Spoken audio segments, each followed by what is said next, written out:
Tolos, it's a Friday, more like a fry-yay for me, because I am going to go sit in the sun for about 5 days and fry my you-know-what off. I got to go out and get some sun next week, as I'm not going to be here. Cole is not going to be here. Who's going to be babysitting the Tolos next week? It's going to be Network, Rich Eisen, some of the greats. You know, you're going to be in good hands next week here on the Fan Upstate. Welcome into the show.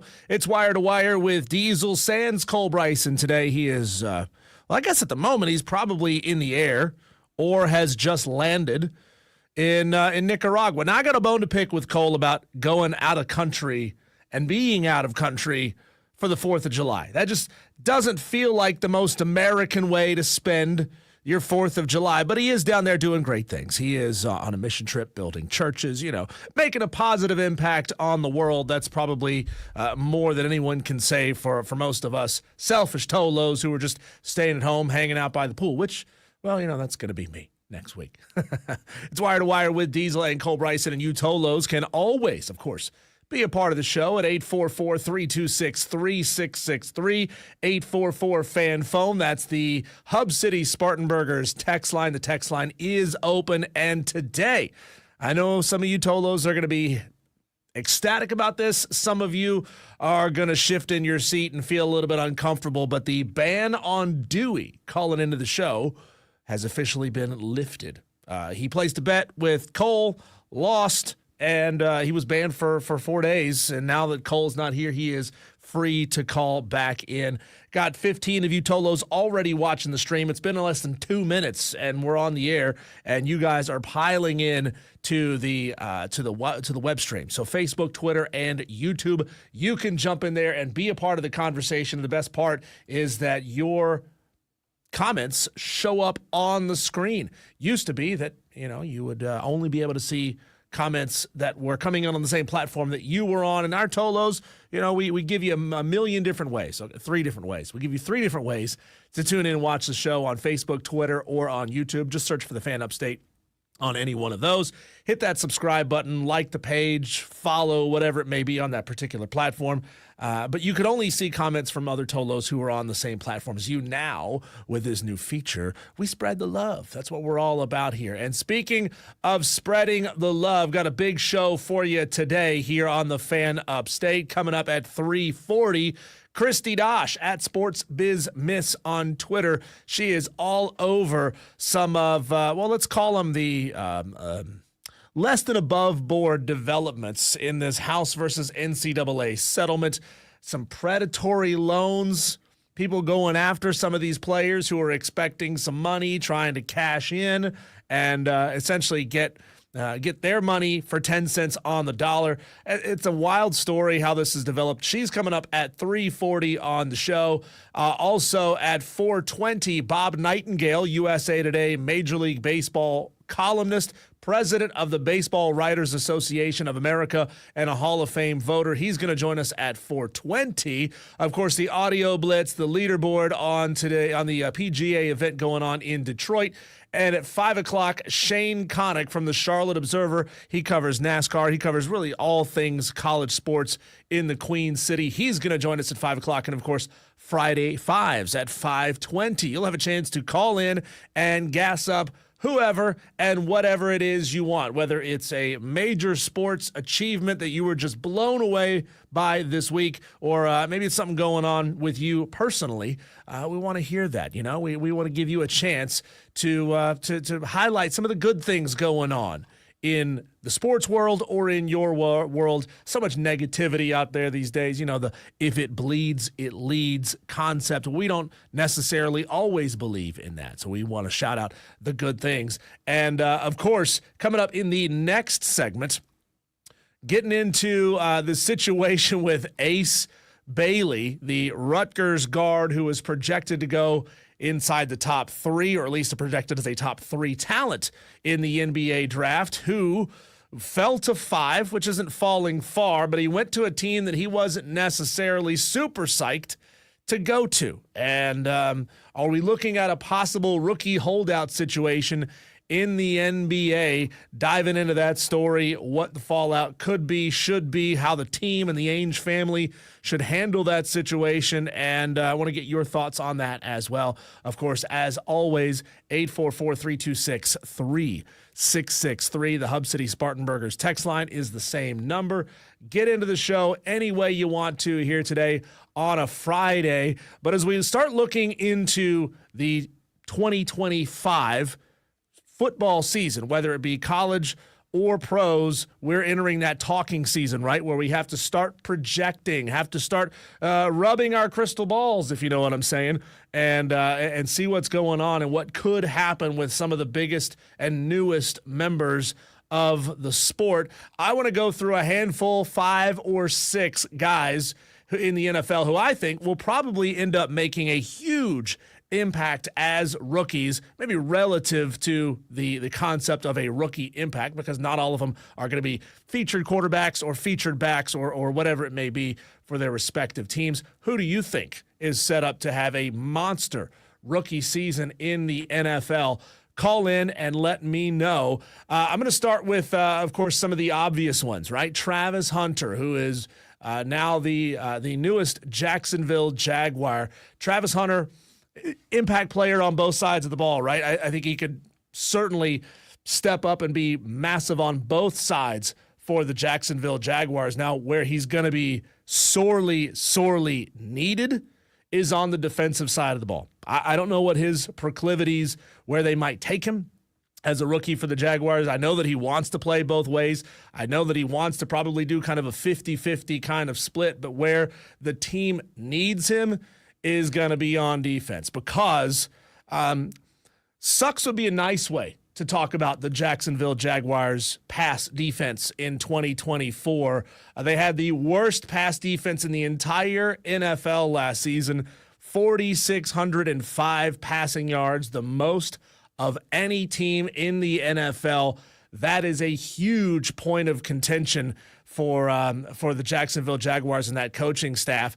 That averages out to about 271 yards per game, which also ranks last in opponent passing yards per game on average. Quarterbacks looked absolutely phenomenal against the Jaguars last year. So I think Travis Hunter needs to focus on that side of the ball. Maybe if he's going to do a 60-40 split or a 70-30 split, he is going to be immensely useful on the defensive side of the ball, because, I mean, he is insane as a defensive back. He's a phenomenal wide receiver as well. Just a skill set that translates so well to both sides of the ball. A freak athletically, top tier when it comes to, twitch and body control. You can't understate just how good he is going to be. And he's going to have to step up, right? That is a role that he is going to have to play with the Jacksonville Jaguars this year. On the stream, comments already coming in about Travis Hunter and the Jaguars. JD says Hunter is a super unique player. He was number 1 recruit as a DB. He was basically a lockdown corner, yet he played offense out of necessity for Colorado, and he's a wide receiver in the pros. We'll see. JD did say that Jacksonville has said that he will play mainly offense for them. Well, I think that would be a big mistake. Certainly he'll be useful on the offensive side of the ball. I'm not understating how useful he can and will be for the Jaguars in 2025 offensively, but I think defensively, he could really stand out as a superstar. The problem is, and everybody knows this in the NFL, we don't really project defensive players as superstars. They're out there. There are studs on the defensive side of the ball, but all we talk about is offense, right? Chicks dig the long ball. Dig the long ball. JD says he also agrees that would be a big mistake, kind of pushing him towards the offensive side of the ball. I say, look, let it play out, right? Let him get into camp. Let him game plan. Maybe have him be more offensive leaning in one game, defensive leaning in another game. Use him as that variable, right? Kind of like a switch hitter in baseball. You don't know which way he's going to line up for you, so it makes it much more difficult to plan for a guy like that. Next up, Ashton Genty, a Las Vegas Raider. It's kind of the same situation, same song and dance for the Raiders there on offense and their run game. They were awful in the run game last year. Close to the bottom of the league in all of those metrics. As a matter of fact, at the bottom of the league. Last in total rushing yards last season. Their play calling was so imbalanced that everybody knew what they were going to do, right? We all knew that they were going we knew they were throwing the ball first and running the ball second. Adding a guy like Ashton Jeanty with a lot of elusiveness and power is going to be a big thing for the Las Vegas Raiders. One of the most dynamic running backs in that class. Let's look at the stream where messages are coming in fast and furious. JB says, it's interesting. I think he should be a cornerback full time and play wide out 10 to 20 plays a game. So JB agrees there. Conversation continues between JB and JD on the stream. Again, you told us you can jump in and chop it up with them as well. Ashton Jeanty, not the biggest dude in the world. He's 5'9", 210. He runs through arm tackles at Boise, right? He did great in the Mountain West. We'll see. I don't think he's going to be running through arm tackles in the NFL, so that they're going to have to bulk him up. They can't make him any taller. They could probably put another 20, 25 pounds on him in muscle if they wanted to. But I don't know that he's going to be the number one down in and down out feature back. They're going to have somebody alongside him that can really kind of take some of that load off of him, especially if they got somebody who's a different kind of running back. Number 3 player that I think is going to have a huge impact in his rookie season. This is a no-brainer, an obvious one. Cam Ward and the Titans, who have been awful at quarterback over the last couple of seasons, right? You don't expect Will Levis to be that guy, right, who's going to give you top-notch play at the quarterback position. So Cam Ward, who was just bonkers at Miami, it's going to take him a little time. He's going to have to maybe screw his head on straight and get his professionalism down. We'll see how that plays out. But I think Cam Ward's going to be one of those guys who has a huge impact, an instant upgrade at that position, 67% completion rate, 4,300 passing yards last year, average 330. He's not going to get that, obviously, in the NFL. He out-athleted a lot of the guys in the ACC, but kind of that same thing that I was saying there with Ashton Jeanty. He's not going to out-athlete a lot of the guys in the NFL. We've seen, as a matter of fact, how many of these fast-twitch, elusive quarterbacks who like to run, how many of them have to change the way they play? I mean, Lamar is kind of a freak of nature in that sense where he doesn't change a ton. I mean, he doesn't run a ton, but or still runs quite a bit. And, Cam Ward, going to be one of those guys who has a big-time impact, instant upgrade for the Titans. Abdul Carter is going to be great. Teteroa McMillan, he's one of the guys obviously being right here in the upstate of South Carolina with the Panthers being the hometown team. I think he's going to help Bryce Young take the top off of defenses this year. Fast guy who's going to open things up and make things a little bit easier for Xavier Legette. I expect Tet McMillan to be that guy who draws defenses down the field and allows Xavier Legette to play in the intermediate passing game, not quite to the, crossing across the slot the same way that we would expect an Adam Thielen to do, but, somewhere between those short passes and the downfield stretch for a guy like Tet McMillan. I think we're going to see that receiving core be one of the most improved receiving cores in the NFL in 2025, and I'm excited to watch it. Tet McMillan, super fast guy, great hands, tall, 6'5", 210, great body control, which is not something that Bryce Young has had in Carolina. So we'll see. And again, we've talked about it on this station how many times? Like that this is the year where Bryce Young has to prove it. And Bryce Young proved it over his last 6 or 7 games. 8 games last year, was phenomenal over his last 8 games. But this is the year where you have to take that leap. We were talking yesterday to our guest, the guest from Atlanta, who I brought up the metaphor of first it sleeps, then it creeps, then it leaps. When you plant a new plant in the ground, it takes some time to establish, and then it takes off. And I think that's going to be this year for Bryce Young.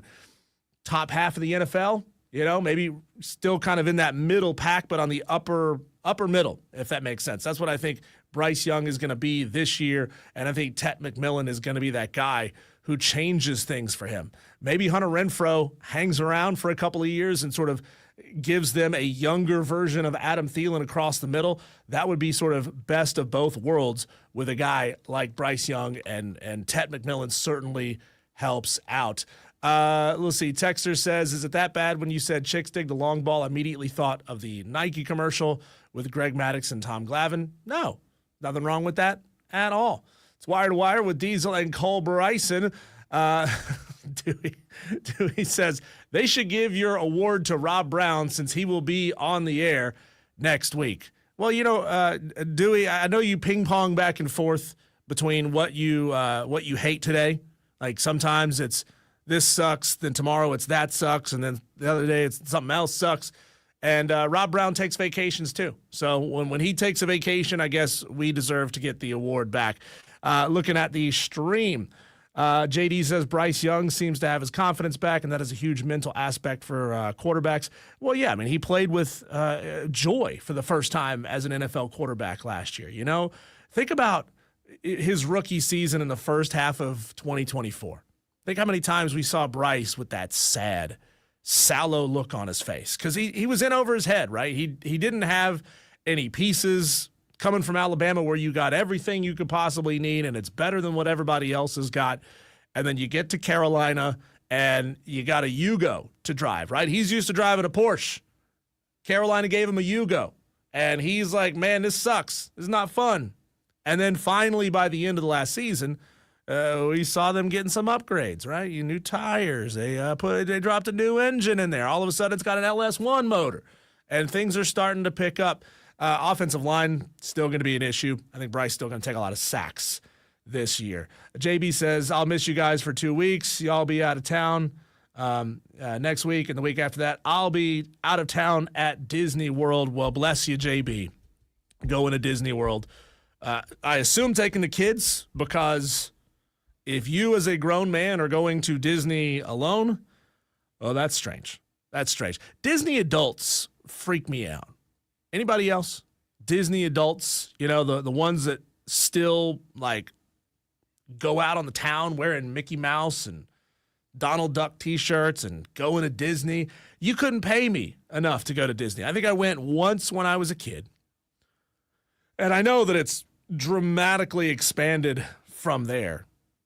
But people are taking out second mortgages to take their kids to Disney. And he says with his 4 daughters, oh God, JB.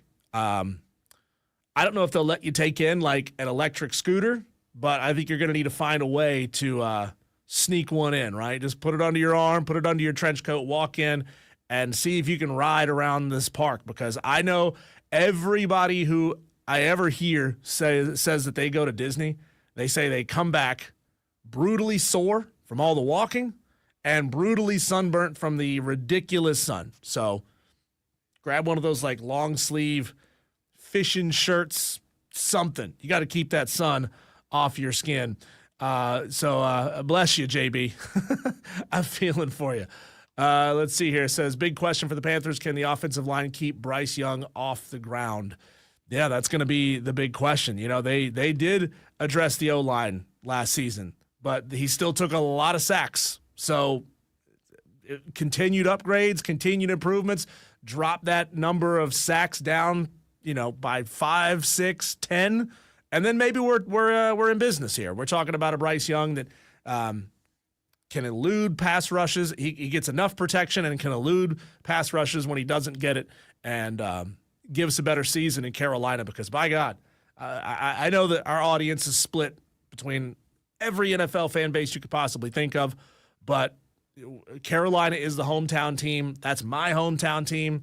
I didn't grow up in Charlotte, but I grew up an hour northwest of Charlotte. I want to see this team be good. I'm tired of talking about the crappy Carolina Panthers. Just be good, right? I don't even have to be elite. I'm not even asking for elite, okay?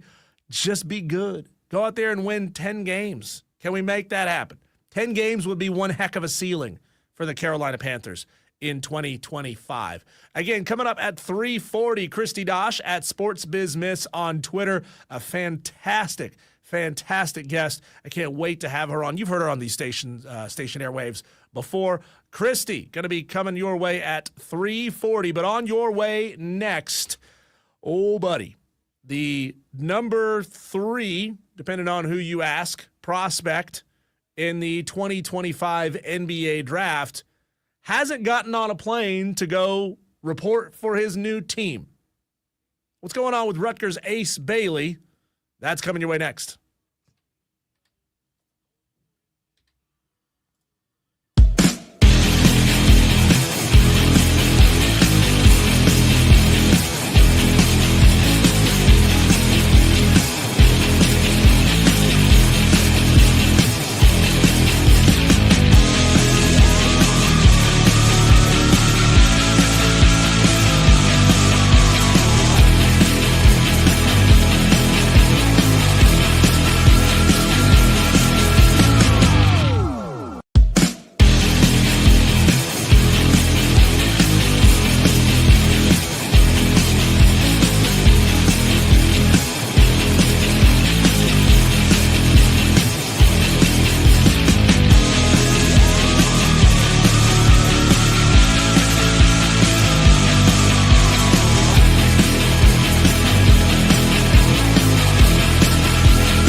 is the Ainge family sending a message through the media to Ace Bailey saying, you better get your behind to Utah, report, come to all the workouts, get ready for summer ball because we ain't playing this game with you, my friend.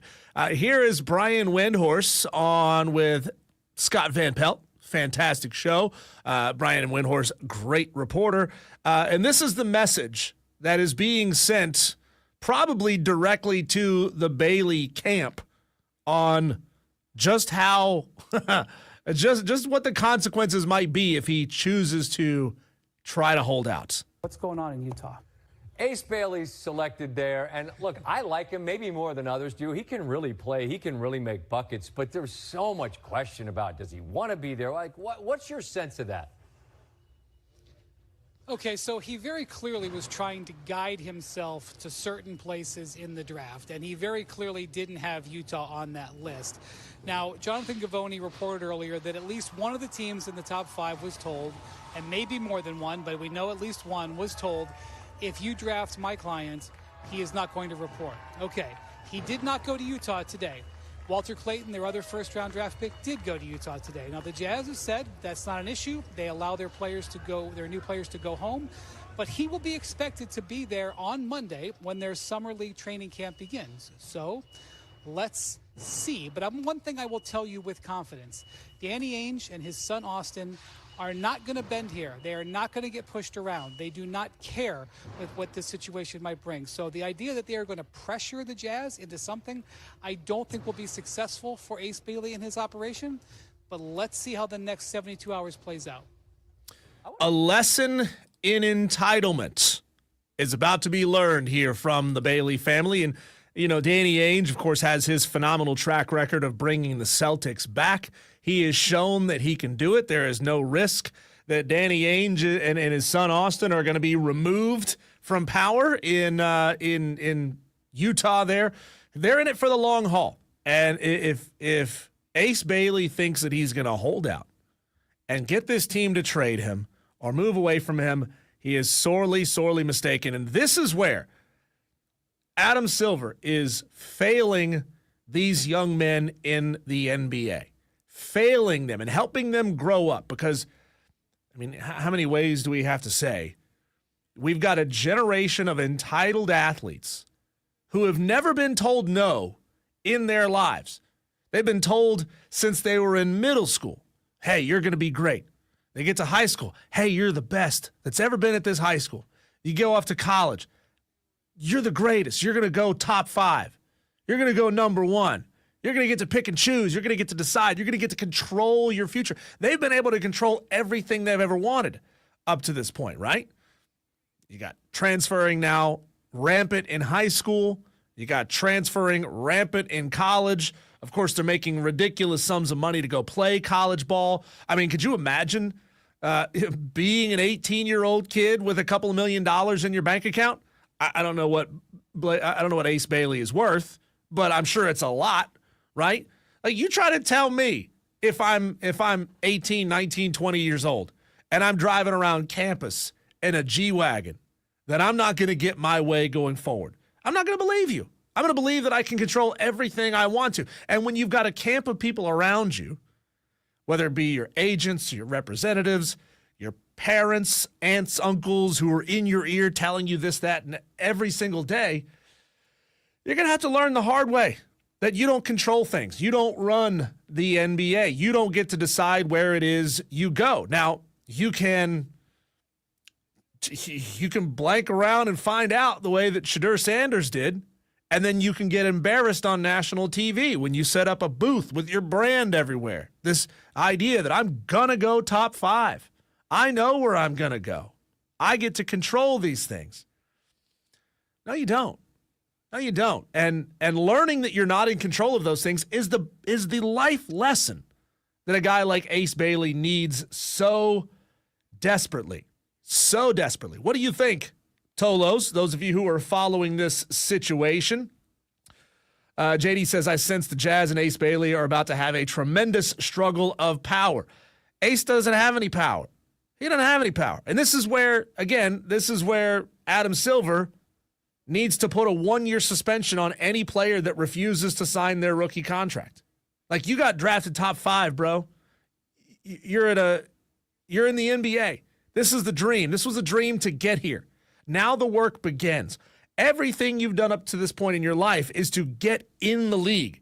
Now you're in the league. Then you can decide.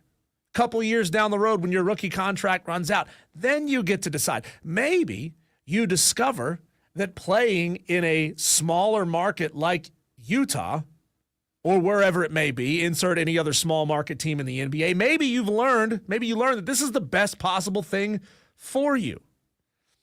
JD says we'll find out who's willing to die on a hill. But guess what? The NBA will be fine without Ace Bailey.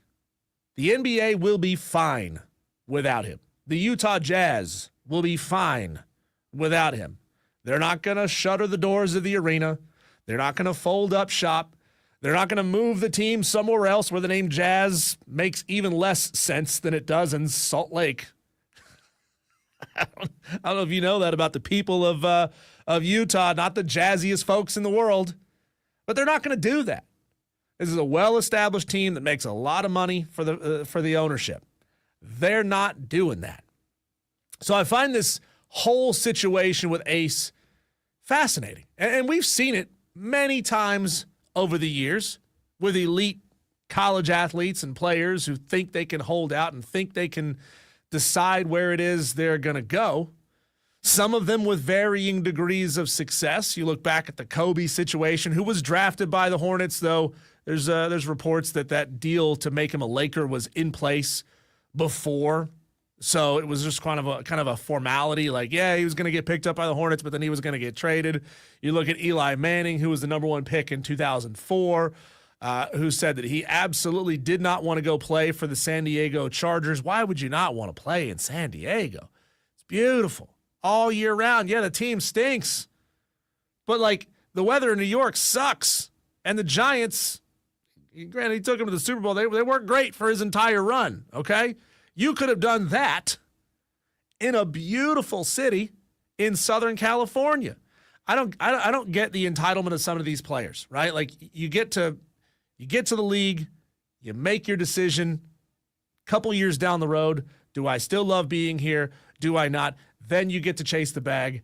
Then you get to go make all of that money. Madcraft's back in. Wow, Madcraft is back in. He says, "What's good, fam?" So there you go. There you go. That's cool. Welcome into the show. Madcraft responded to my tweet at the Pat McAfee Show earlier. They were showing a clip of John Harbaugh squatting 405, which beast mode. What is he in his 60s? Squatting 405. But I called no rep on all of his squats because John Harbaugh doesn't get to parallel. Those of you who work out, you know what I'm talking about. You put that weight on your back. You got to get that butt down so that your thighs, your quads are parallel to the floor. And he didn't go all the way down to parallel. So no rep. He's cheating. Put like 350 on the bar, which is still a lot. Get down to parallel.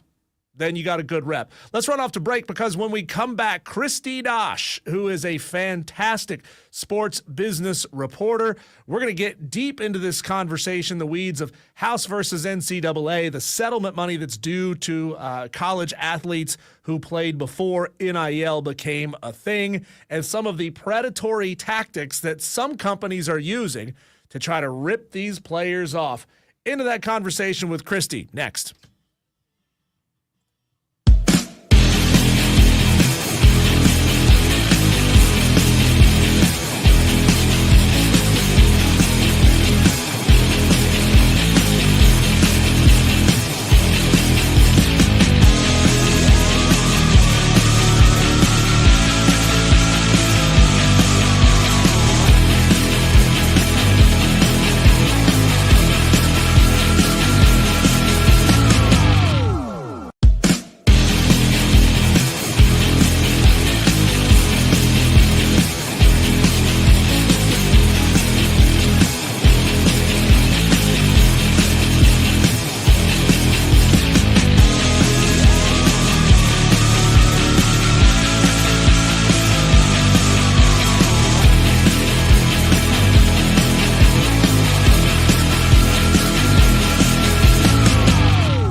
Well, that is a new one for me, Tolos. Efforting to bring on Kristi Dosh at Sports Biz Miss, who covers sports business for Forbes and is the founder of Business of College Sports, an adjunct professor at the University of Florida. I called Kristi to bring her on the show, and there is an AI virtual assistant that is screening her calls, and for whatever reason, the calls will not go through. So I've got a message over to Kristi. Hopefully she'll be calling in here to us, and we'll have her on the show here in just a couple of minutes. But yeah, it's a fascinating situation going on. Let's bring on Kristi Dosh right now. There she is. Kristi, your robot overlord wouldn't let me through on the phone call, but I appreciate you. I appreciate you dialing me. And yet it let 10 other spam calls through this morning. You just can't trust those things. That's strange. Welcome into Wire to Wire with Diesel. Cole Bryson is out of the country today, building churches in Nicaragua. So it's you and me running things for the next 15 minutes, 12 minutes or so. Let's jump right into it. So the House versus NCAA settlement kind of just went, I would say final, but there are going to be some appeals going down in the future here. Walk us through the process. If you're a former student athlete and you're in on this class action suit, can you kind of briefly explain the process of what it's been like for them since the settlement was reached? How, when, and how much, if I'm an athlete, am I looking to get paid? Yeah, so the athletes already opted in or out of this settlement several months ago. And the ones who opted in, they could log into a portal and they could see this estimate of how much they were going to get. And it was based on how many years they had played during the period this settlement covers, which begins in 2016, kind of mid-2016 until current days. And it took that into account, what school they went to, what sport they played, and they got this estimate for how much they were going to receive in back pay. And I mean, I've talked to Division I swimmers who their estimate is $13. I've got my DMs are full over on X of SEC and Big Ten and Big 12 football players who are getting six figures in back pay. So the amounts widely vary. And now that's sort of on hold. They thought they would start getting their payouts this summer, and those payouts were supposed to take place over 10 years. But because of the appeals that have been filed in this case, that's all sort of on hold while we sort out the appeals. And the ones that have been filed so far are on Title IX grounds, saying that the back pay is discriminating against female athletes because we're seeing such a large percentage of it go to male athletes. The plaintiff's attorney in this case doesn't believe Title IX applies to this back pay, so we'll see how that all turns out. So, Kristi, are they breaking this down even as far as what position a college athlete might have played? I mean, you and I both know that quarterbacks have a huge impact on the game. Wide receivers and running backs do as well. Are they sort of applying any kind of an algorithm to say how much impact you had on your team is how much you're owed? They are. And even I had one athlete that reached out to me and he transferred. He was at a pretty large SEC program and then transferred to a Group of 5 program. And he's receiving far more money from his time with the SEC program because of sort of the brand name, because the way this back pay is broken down, there's a portion of it that is from broadcast revenue. So obviously the bigger conferences have larger broadcast contracts.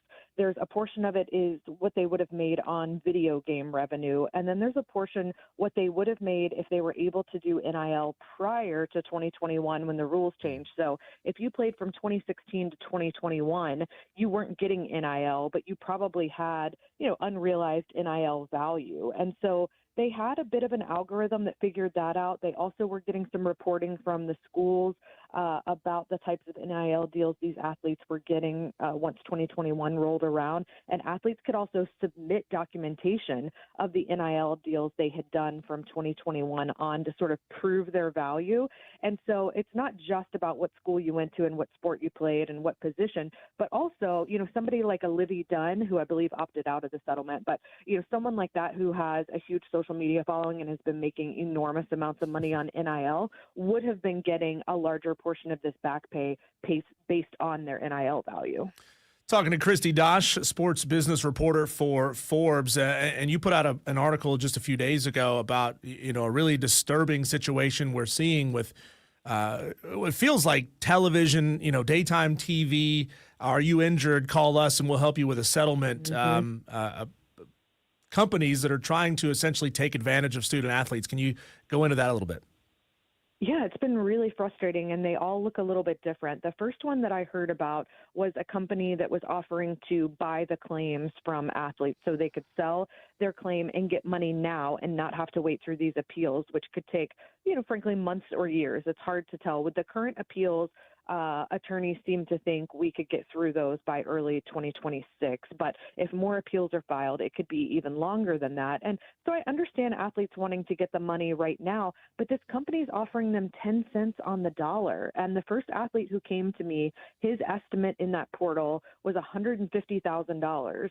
So they were offering him $15,000 right now, but then that would be it. So if the settlement starts paying out, let's just say the appeals get dealt with and the settlement starts paying out this time next year, he's not getting any more money. He's only getting the $15,000 right now because they're buying his claim away from them, and then they will get the payout over the 10 years that it's paid. So it's, in my opinion, a terrible deal from a monetary perspective. And also, it sounded to me like they're misleading the athletes. They told them, and they actually tweeted it out on X and said, that that number you see in that portal isn't really the number you're going to get. It's going to be reduced greatly by attorney's fees and taxes. And they essentially made them believe they weren't really giving up that much.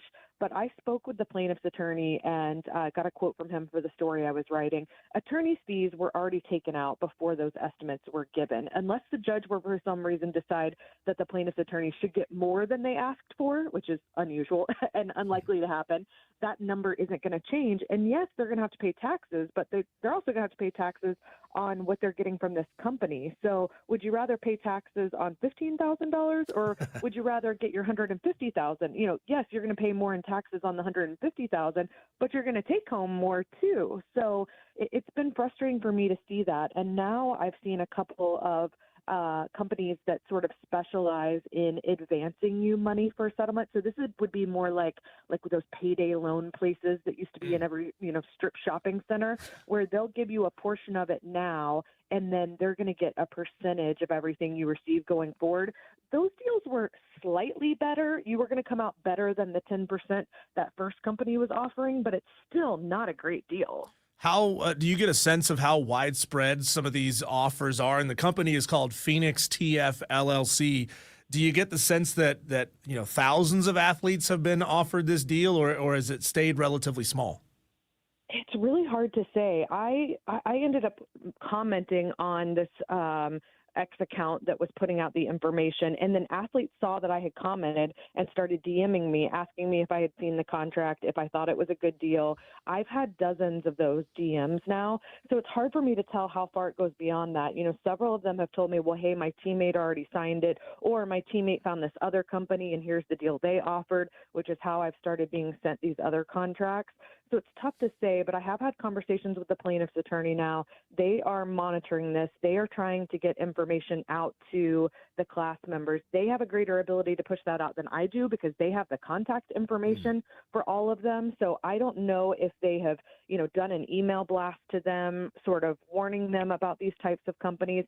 But I do know they put my article on the settlement website and that they were looking for ways to get this information spread more widely. Kristi, is there any avenue in which companies like Phoenix and the others who are doing this can be essentially issued cease and desists? I mean, we're watching the situation play out with Fernando Tatis Jr. from the Padres, and he's battling essentially a similar type of predatory loan out company from early in his career as well. So is there any way to shut these companies down before it gets started, or are they essentially not doing anything wrong, even if it is predatory? Best I can tell from the attorneys I've talked to, these companies in this situation aren't really doing anything wrong, and it remains to be seen what will happen in those big league advance cases. There's actually a case with a college athlete, Javon Dexter, who played at Florida, and he signed one of those contracts with them. And I teach this in my class, so I can almost remember the numbers off the top of my head, but I think they advanced him something like $435,000, but they get 15% of all of his NFL earnings. It says for 25 years, but nobody plays in the NFL NFL for 25 years. So essentially they're going to get 15% of all of his NFL money. Well, his rookie contract had him owing them over $1 million. So they were going to get, more than double their money from his first contract. He's suing on the grounds that it violates Florida's NIL law because it extends beyond graduation. And I forget what some of the other claims are in that suit, but he's attacking it from a little bit different angle. And we haven't seen any of those big league advanced cases that I know go to court yet. So it'll be interesting to see what a judge says. But with these, it didn't sound to me like any of the attorneys I talked, and I'm an attorney, but I talked to several others for this article, and it didn't sound like anybody thought they were doing anything illegal. It's just a really bad deal. Kristi, I could have used a lot more financial literacy courses in college myself instead of, boilerplate sociology courses, and no shade to the sociology departments. But, I know what operant conditioning is, but I don't have a clue on how to operate a stock portfolio. Are universities now also getting involved in educating their athletes in advance on how to operate in this NIL landscape? I'm right there with you. I took the history of Asian politics, and I took the readings of Aristotle. It's really come in handy. Yeah. In some states, financial literacy courses are required under the state's NIL law. That is the case here in Florida, where I live, and I know quite a few other states work that into their state laws as well. I would say when I talk to athletic departments, they want to offer this sort of education to athletes, but it's tough to get them to show up for it. I find that as I go into athletic departments and try to advise them about hiring agents and signing contracts, when you start telling them you want to talk to them about finance or about legal issues, you just see their eyes glaze over. Like, it's really difficult to get them interested in those subjects until something goes wrong. Then they care about it a lot.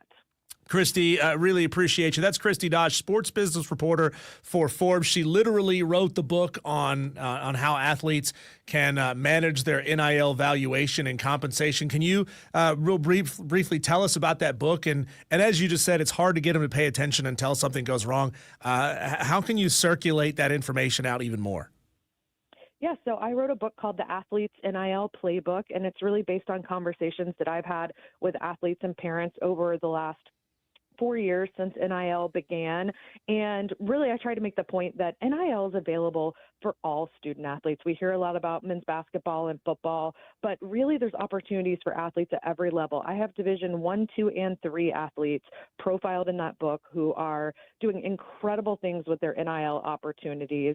So I tried to give them some motivation, some first steps. Here's how you get that stuff done. And then also, here's what you look out for, the questions you ask before you hire an agent, the terms you look out for in a contract that might be problematic down the road. So I really tried to make a playbook that would give athletes all the information they needed to succeed in this new era. At Sports Biz Miss is where you can find her on X. You are the best, Kristi. I appreciate you taking the time today. Absolutely. Thanks for having me. That is Kristi Dosh of Forbes, sports business reporter, adjunct professor at the University of Florida, really kind of trying to do an angel's work, trying to help these student athletes not get screwed in advance. It's so sad when you hear those stories about players who sign terrible deals. If you're a music fan, you know about the story of Quiet Riot signing an absolutely awful record deal. Yeah, they got a record deal, but it really screwed them out of a ton of money down the line. So sports business is absolutely fascinating to me. It's so complex, and I'm glad we have somebody like Kristi Dosh who can help break it down at Sports Biz Miss on X. When we come back, today is the 35th anniversary of one of my all-time favorite sports movies, and I want you, Tolos, to put on your interaction pants. Pick up the phone, text, call 844-FAN-PHONE, and let's build a medal stand for goated sports movies. We'll break it down by sport or go in one big pot. All that coming your way next.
man, 35 years ago today, I'm not even going to say one of, the single greatest auto racing movies ever graced the big screen. It's amazing how much I learned, not about NASCAR, but more about drafting in that movie. Tell me the truth. How many of you, especially those who were of age when that movie came out, tried the old sugar packet trick on your lady's thigh? I mean, I learned a lot. I learned a lot from it. It's Wire to Wire with Diesel and Cole Bryson. Again, 35 years since we learned about consumption, not distribution.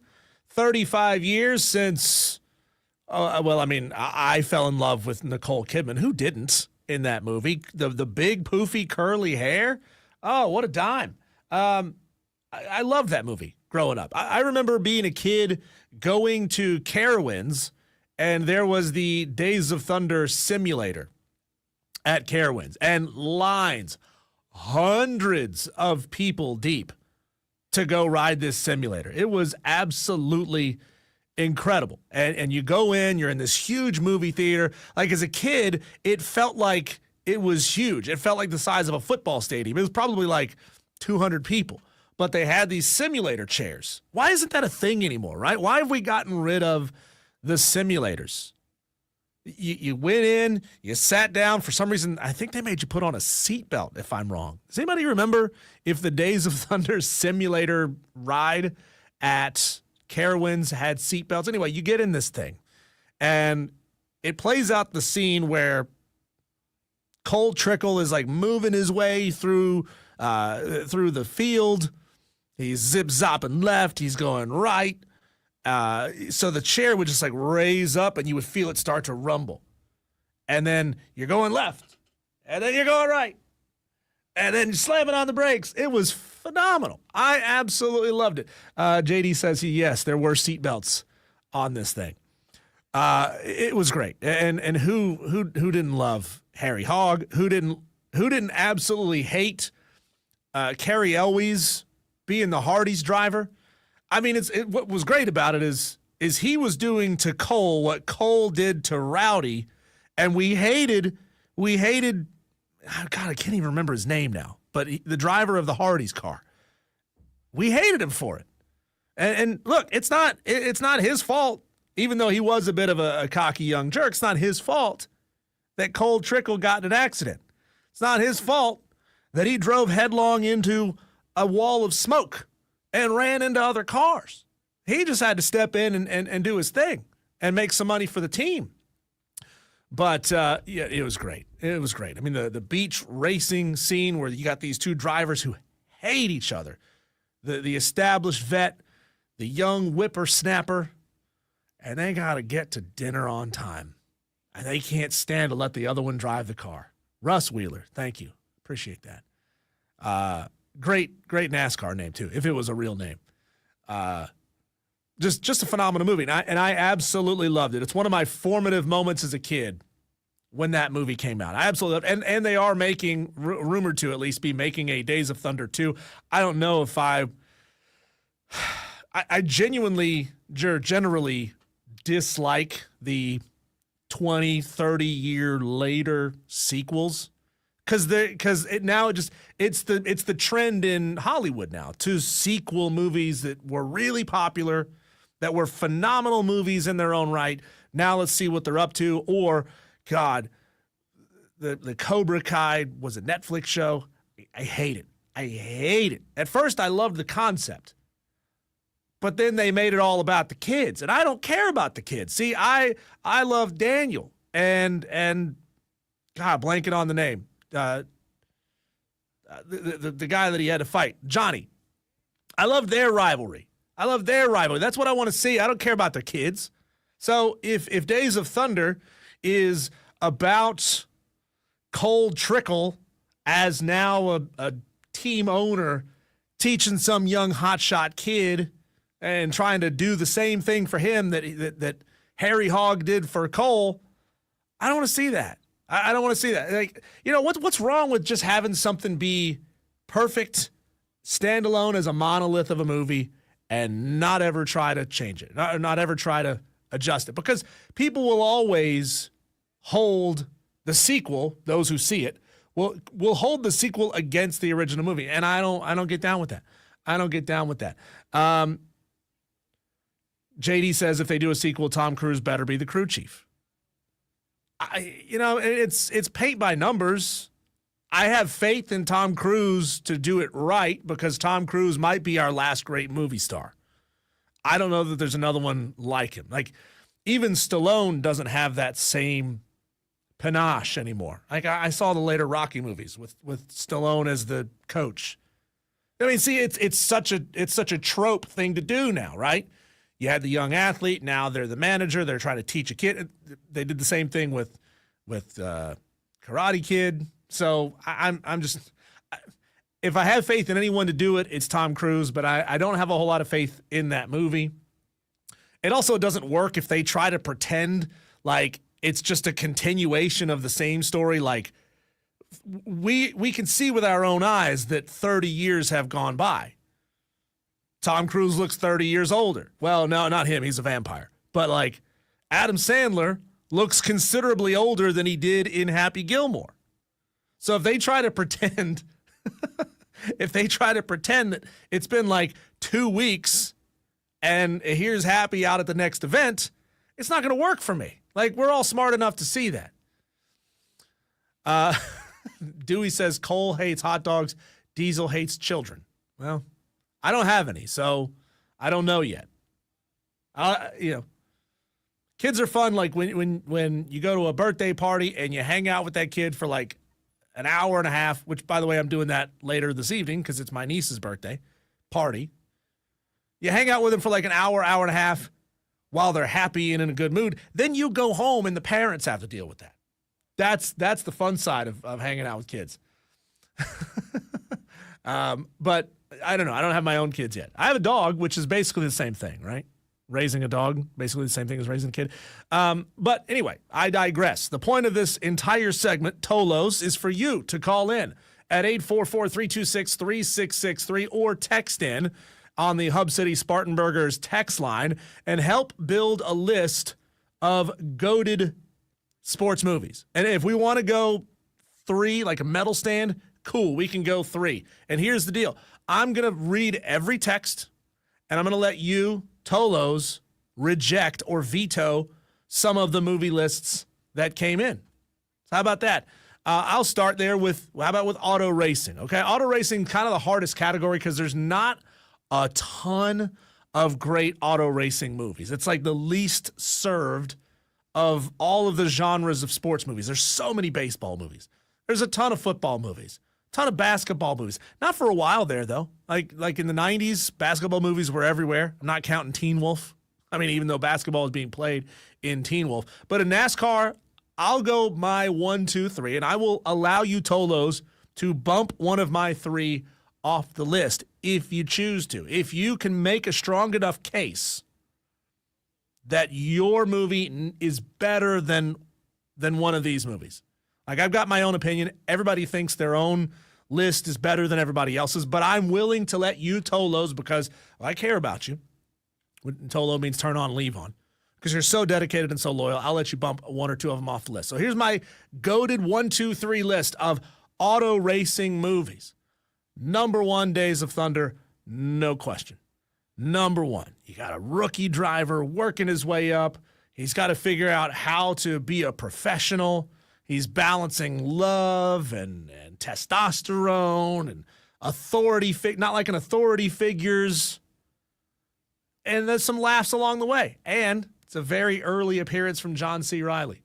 So I'm going Days of Thunder, number 1 on my list. Number 2 on my list is Ford versus Ferrari. Loved Ford versus Ferrari. I think I only saw it once in theaters, but it shot right up to number 2 on my list. Ford versus Ferrari. I love kind of the semi-biopics, the ones that kind of base on reality, but they make it a good story, right? Loved Ford versus Ferrari. Sad ending. God, a sad ending. But I loved it. And number 3 on my list, It's Talladega Nights. I mean, who doesn't love Will Ferrell? Like, who can't put a Will Ferrell NASCAR movie with, his battle against the French IndyCar driver? 1, 2, 3. Days of Thunder, Ford versus Ferrari, Talladega Nights. What do you say, Tolos? Is that a good enough 1, 2, 3 list, or should it be adjusted in some way? Texter, and this is JD. This is my number 4 on my list, JD. This is number 4 on my list. He says, Driven with Sylvester Stallone. Great movie. Great movie. Really good one. Is it better than Talladega Nights? Is it better? Tolos. 844-326-3663. I know that's JD. Can you make a case that Driven is better, that it should knock Talladega Nights off the list? Texters coming in saying the new Top Gun was phenomenal. There's a new Karate Kid coming out with Ralph Macchio and Jackie Chan. He says it looks pretty good. We'll see. I don't know. I'm not holding up high hopes for that one. Let's see here. Texter says auto racing. Herbie goes to Monte Carlo. Oh man, I remember watching those Herbie movies when I was a kid. They were goofy and fun. Can we count this, Tolos? A Tolo texts in and says Cars is number 2. Cars. It's a cartoon. It's a cartoon about cars that are racing. I think the bigger part of that movie is that cars can talk. But I never saw Cars. I never saw it. So it's a generational thing. I never saw Cars. So it's not even in my top 5. Not even in my top 5. Can somebody make a case? Make a case. Instead of saying, well, this is better, you got to make a case for why it's better. Jersey Joe on the stream, Facebook, Twitter, YouTube, says, forget about it. Next Thursday, Jersey Joe is going for the title number 6 at the Greenville Drive hot dog eating contest. Joe, we're all rooting for you. We're all in your corner. Forget about it. I know that has 7 meanings. If you're Italian, forget about it. Could mean 10 different things. It could mean you're absolutely right. It could mean go, bleep yourself. It can mean all kinds of things. JT and Greer says Cars is a good movie. Another one says Rush. Rush. Have I seen Rush? I feel like I've seen almost every sports movie there is, but have I seen Rush? Texter says, got to put Days of Thunder above Talladega Nights. It is, by the way, Texter. It's my number 1. Even though one of my family members was on the crew that fixed the cars for Talladega Nights, both are great in their own right. So nobody's made a compelling enough case to me to knock Talladega Nights, to knock Days of Thunder off the list. Because, let's be real. Talladega Nights is kind of a halfway spoof of Days of Thunder. Cal Naughton, Jean Girard trying to knock Ricky Bobby off. Tolos, we're going to have to pick up this conversation in the 440 segment of the show because, man, I could sit here and talk sports movies all day. This is you're in my wheelhouse now. I can sit here and talk about this stuff all day. But we have a big important guest coming up that we need to get to. So let's put a pin in this conversation. We'll come back in the 440 segment, talk about, let's go football movies in the 440 segment. But when we come back, Bob Nightengale, USA Today Major League Baseball columnist and president of the Baseball Writers Association of America. How can the Braves get their heads out of their collective you-know-whats? How can they turn this thing around? How much pressure is on Alex Anthopoulos?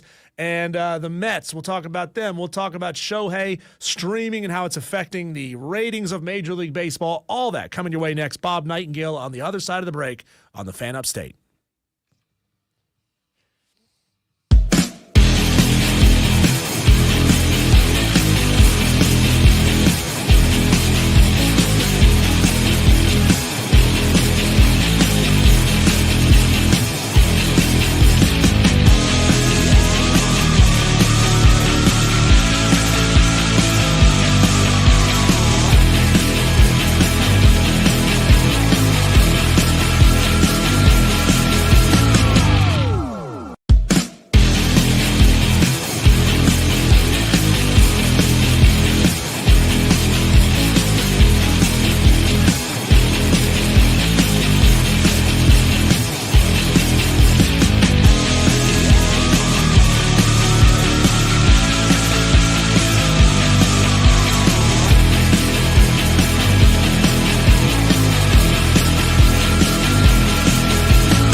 Careening headlong towards the All-Star break in Major League Baseball. This is the time, if you're an Atlanta Braves fan, you hope this team can turn it on and turn it around. To talk about it, we're joined by Odyssey MLB insider Bob Nightengale. Insider Calls presented by Grainger for the ones who get it done. Grainger offers the professional-grade products you need, delivered when and where you need them. Call, click Grainger.com, or just stop by. Welcome into the show. I think for the third or fourth time, Bob Nightengale here on the Fan Upstate. Appreciate your time. You look at the tail end of 2024 for the Atlanta Braves, and so far this season it feels like second verse same as the first. Injuries, especially at the pitching position.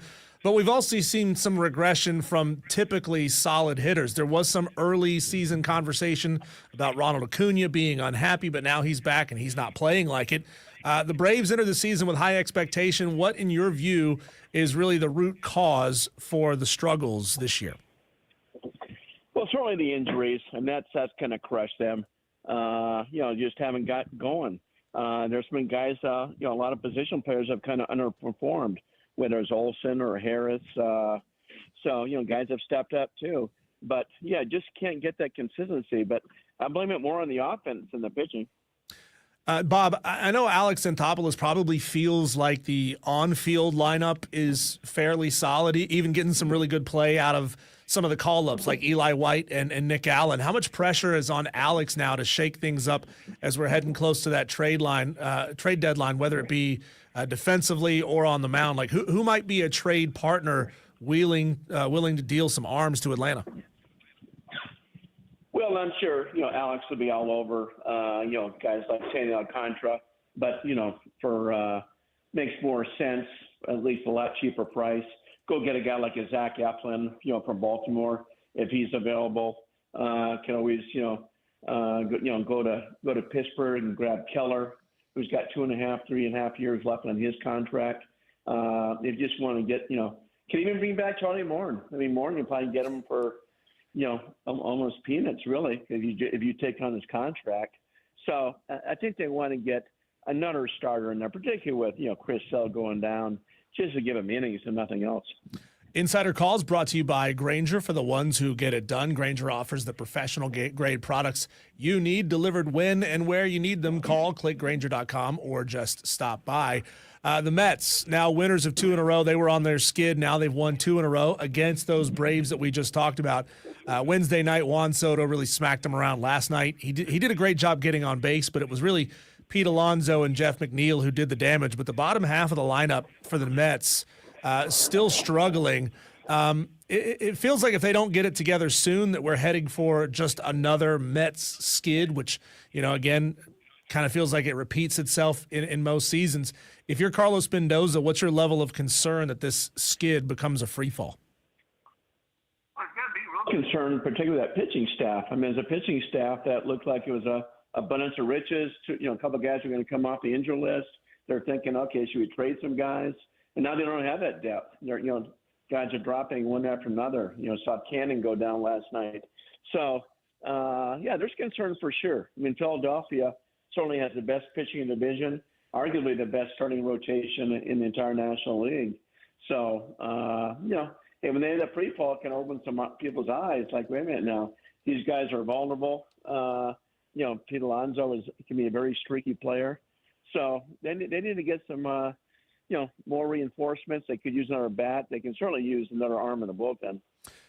Bob, it says on your Twitter bio that you do cameos. Tell me what it's like being a cameo. Would you call yourself a cameo artist? And what's the going rate to have Bob Nightengale do a cameo? I ain't sure the going rate is. Might be maybe $25 or something. $20 like that. Yeah. It's like birthday wishes and fantasy baseball time. Like I'm announcing someone's starting lineup, or maybe at the end of the season, kind of using me for kind of rubbing in someone's faces. Like, okay, better luck next year, not your year. That sort of thing. Have you fun stuff. Have you been asked to do any weird ones, Bob?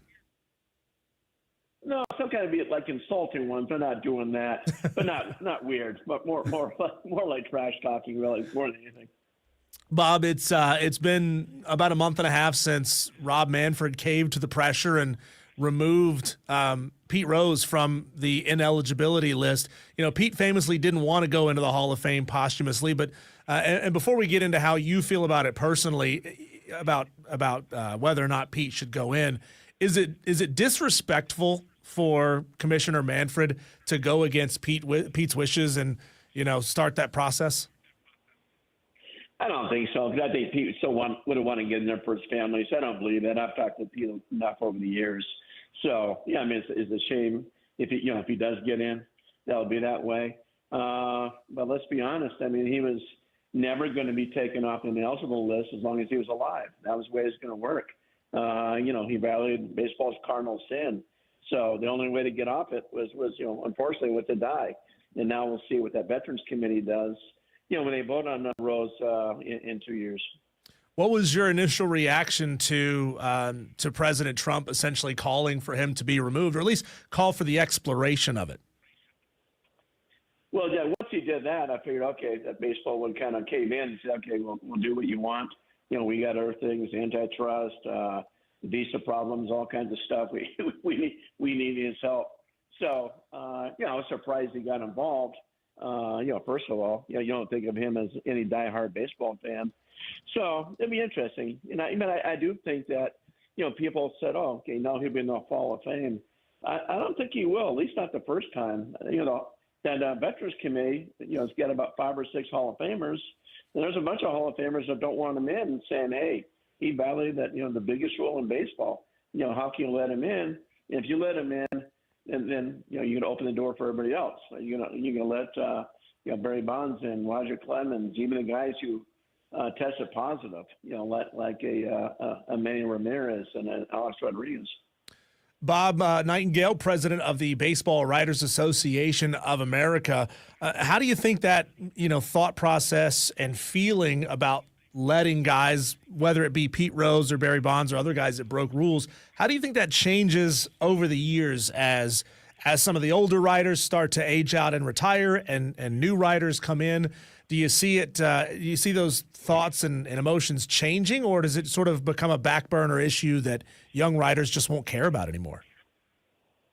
Yeah, I mean, a lot of the young writers obviously won't have seen Barry Bonds or Roger Clemens perform.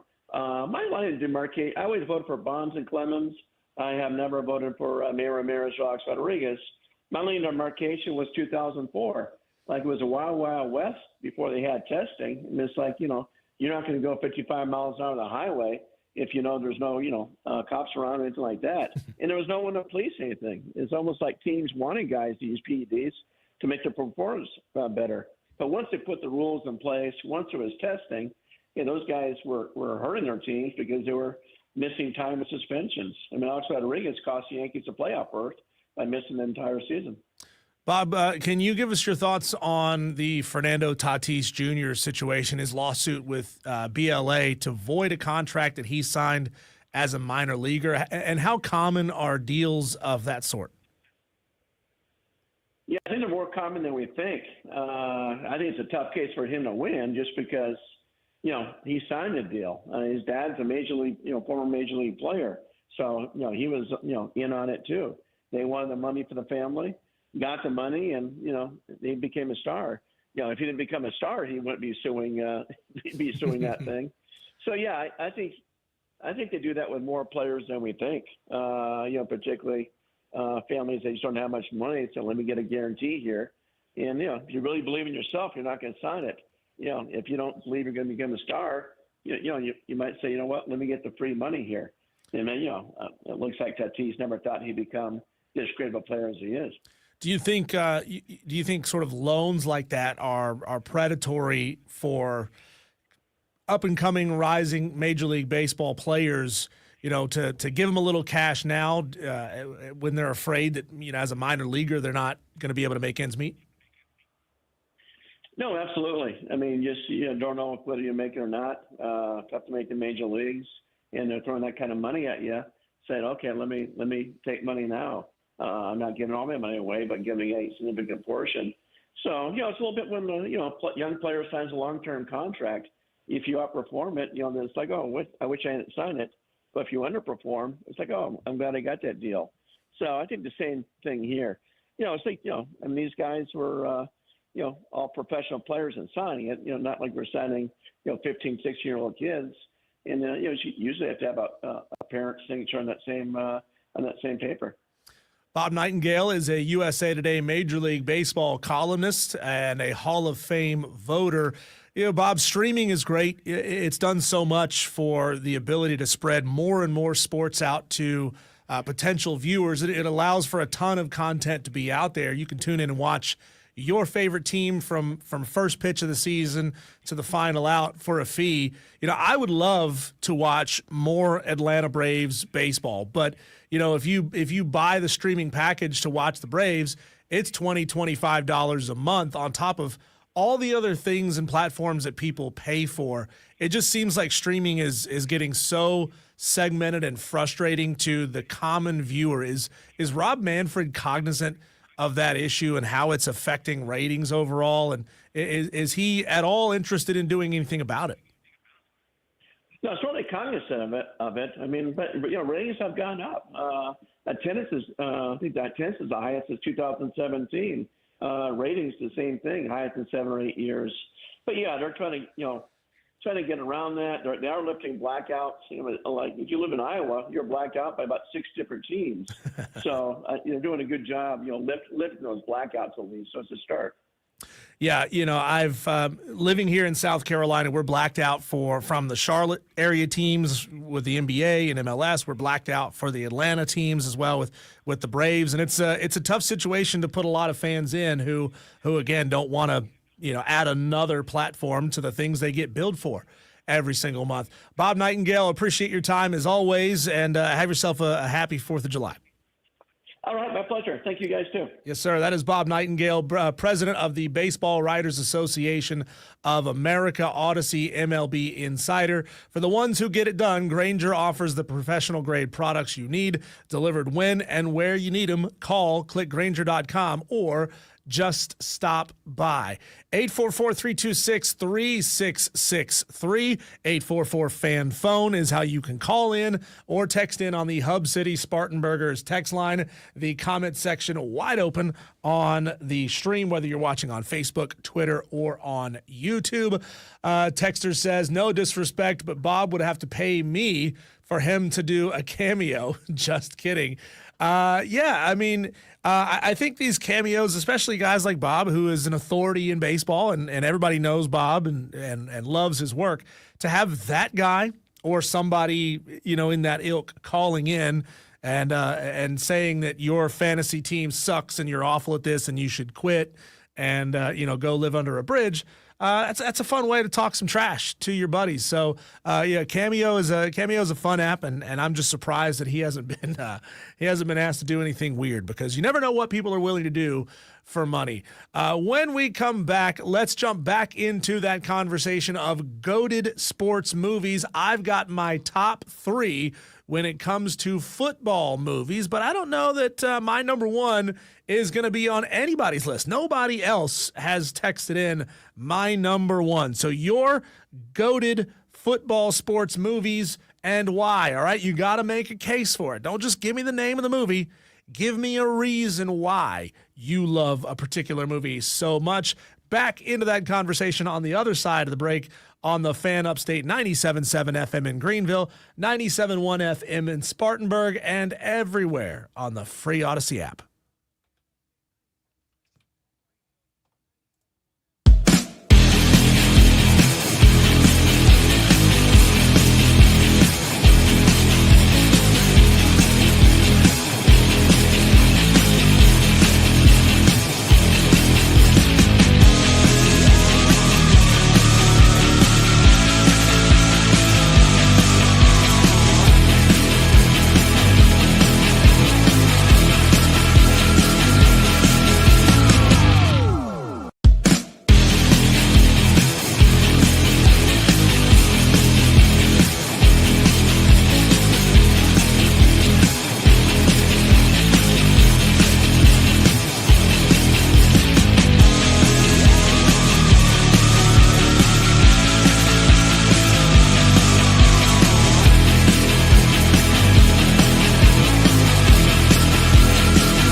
some tremors.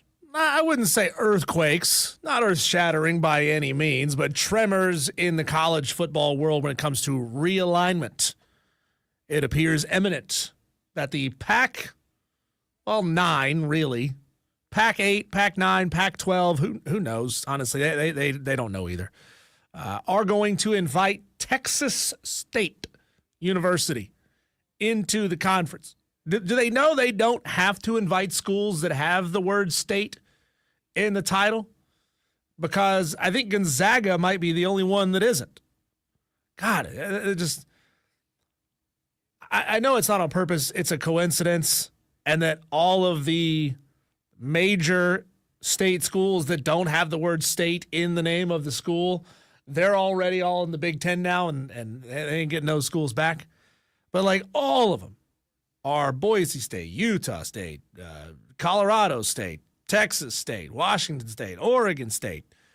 It's wild. They got to figure out a way to capitalize on that and make some money off of it. But Texas State is the subject of my number one all-time favorite football movie. We're talking about this because today marks the 35th anniversary of Days of Thunder.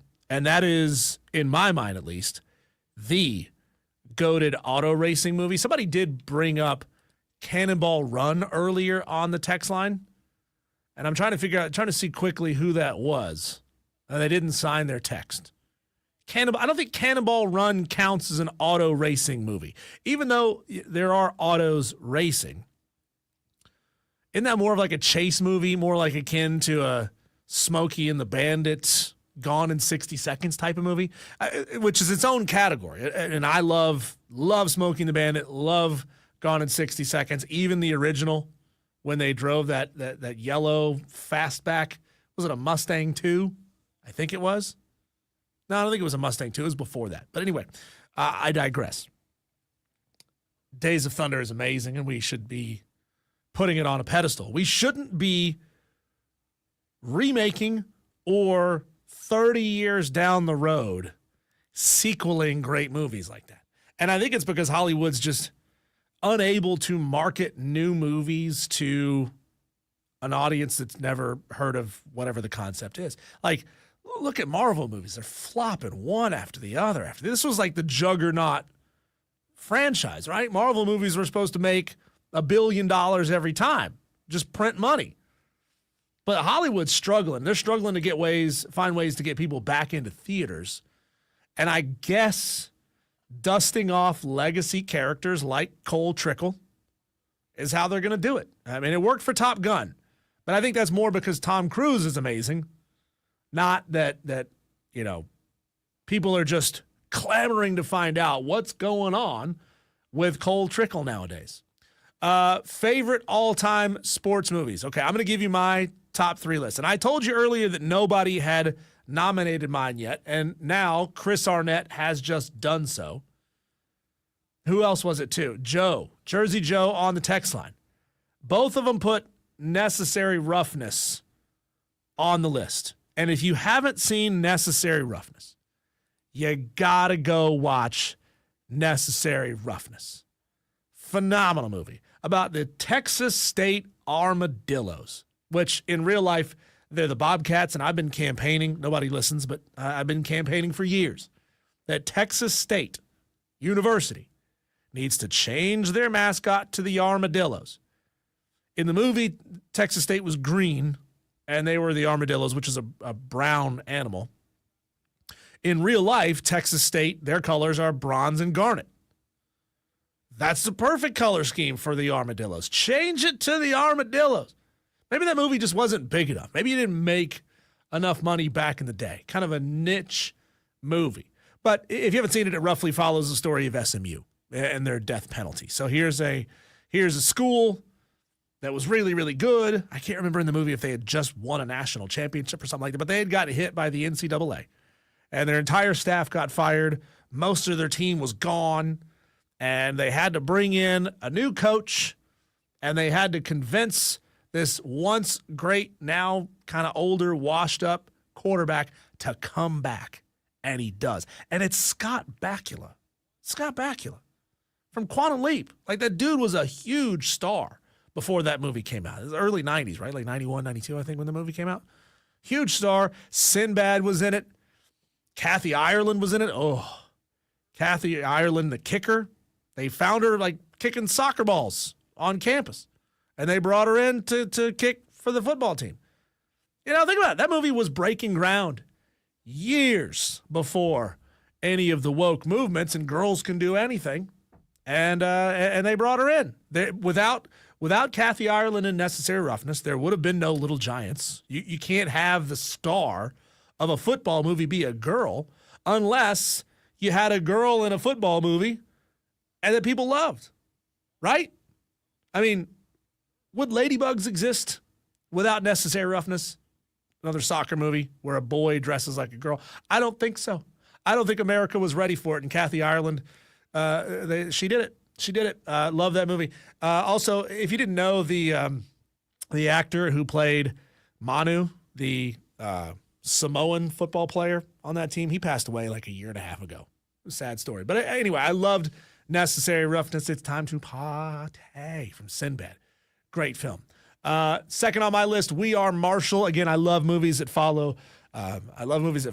Realistic stories. We Are Marshall with Matthew McConaughey as Jack Langell.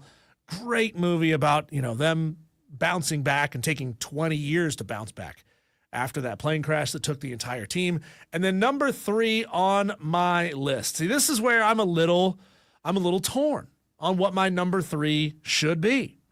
The common answer on so many people's top 3s are Remember the Titans. But I'm going to be real with you. That movie didn't tug on my heartstrings the way that it did everyone else's. Great movie, right? I'm not saying it's not a good movie.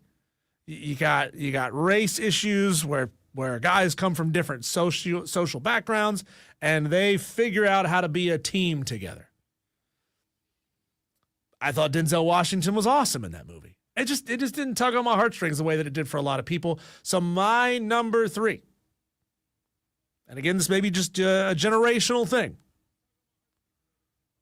Varsity Blues. Love Varsity Blues.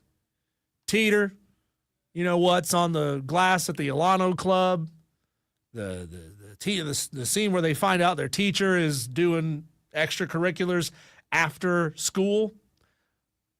You hear about it on the news all the time, right? Teacher sleeping with student. Well, this wasn't exactly that scenario, but Bud Kilmer, the guy will do whatever it takes, literally anything. He's like jabbing, numbing stuff in his players' knees, blowing their knees out in high school. We just talked about the rash of Achilles tears the other day. ACL, MCL, LCL tears, that stuff happens all the time, right? And they were tackling it in that movie. That was a very serious movie. Elements of it were.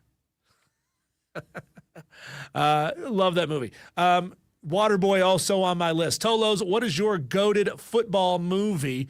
Should I cut one of mine for one of yours? Give me a real reason, right? You can't just text in with a name. You got to give me a real reason. Joey says he's stuck in traffic. His top 3 football movies, Any Given Sunday, Varsity Blues, and Waterboy. Loved Any Given Sunday. I just didn't buy Pacino as a football coach. Good, but not GOAT level in my mind. Dewey says Friday Night Lights and Varsity Blues. Good choice. I assume you're talking about the movie, right? Not the TV show. I didn't bother with the TV show. Was it any good, Tolos? Did any of you Tolos watch the Friday Night Lights TV show? I didn't get into it. Maybe if you're in Texas, it's a big deal because it's about you, but I didn't watch it. I also don't watch TV shows that are based on popular movies because then it just feels like you're trying to cash in on it, right? Chris Arnett says Necessary Roughness. The Replacements. God, that's an interesting one, Chris. The Replacements with Keanu Reeves. Favreau was so good in that. Favreau, I don't know. I have to check the dates, whether Replacements or Waterboy came out first. But one of them was ripping off the other. either Favreau was ripping off Sandler or Sandler was ripping off Favreau, because they're basically the same character, except Favreau's not a complete dolt the way that Sandler was. And he says Varsity Blues. So, we're in the same page. I think it's an age thing, right? Nobody said Brian's song. It's interesting. Gridiron Gang, very inspirational and true story, says Kevin. Well, I don't know Gridiron Gang, Kevin, so I can't knock one of mine off the list. Texter says Fumbleaya, Fumblerooski. That's from Necessary Roughness. Rob Schneider as the play-by-play guy, amazing. Nobody said The Longest Yard, either the original or the remake. Nobody said The Longest Yard. Rudy, bro, it didn't even occur to me. Rudy, when I was a kid, I went out and bought a Notre Dame hat. I had no connection whatsoever to Rudy. Man, Rudy's not going to remember the Titans off my Varsity Blues. Rudy's knocking Varsity Blues off my list. Rudy is my number 3. So Necessary Roughness, We Are Marshall, and Rudy. What's more inspirational than Rudy? Daniel Rudy Rudiger getting his playing time, becoming an official member of the Notre Dame football team. Come on, that's one of those inspirational movies.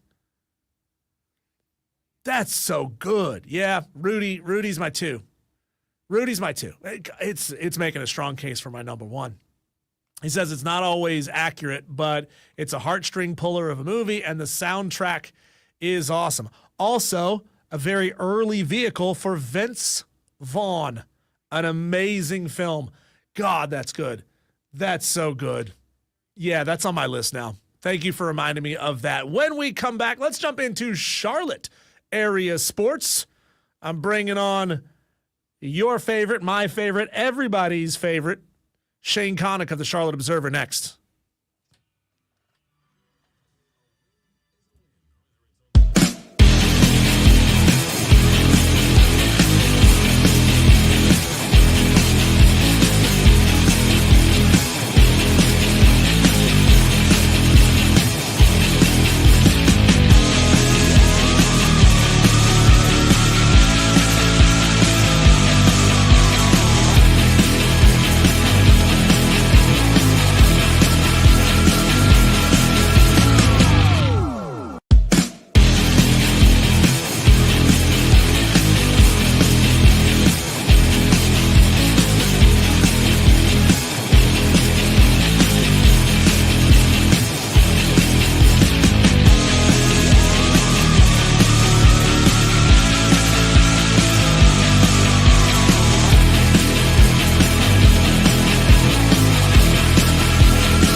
talked baseball. We've talked NBA. We've talked GOAT level NASCAR movies on the show today. It's Wire to Wire with Diesel and Cole Bryson. Cole now in Nicaragua, headed down for a mission trip. So to do a little two-man tag team, I go to the phone lines and bring on a guest that our Tolos absolutely love. They find him absolutely infectious because his energy for everything he covers is so high. Shane Connick joins the show here Friday at 5, Wire to Wire with Diesel and Cole Bryson.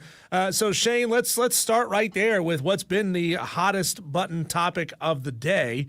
Now that Days of Thunder is turning 35 years old, is it the goated? Is it the tip of the spear when it comes to NASCAR movies and auto racing movies?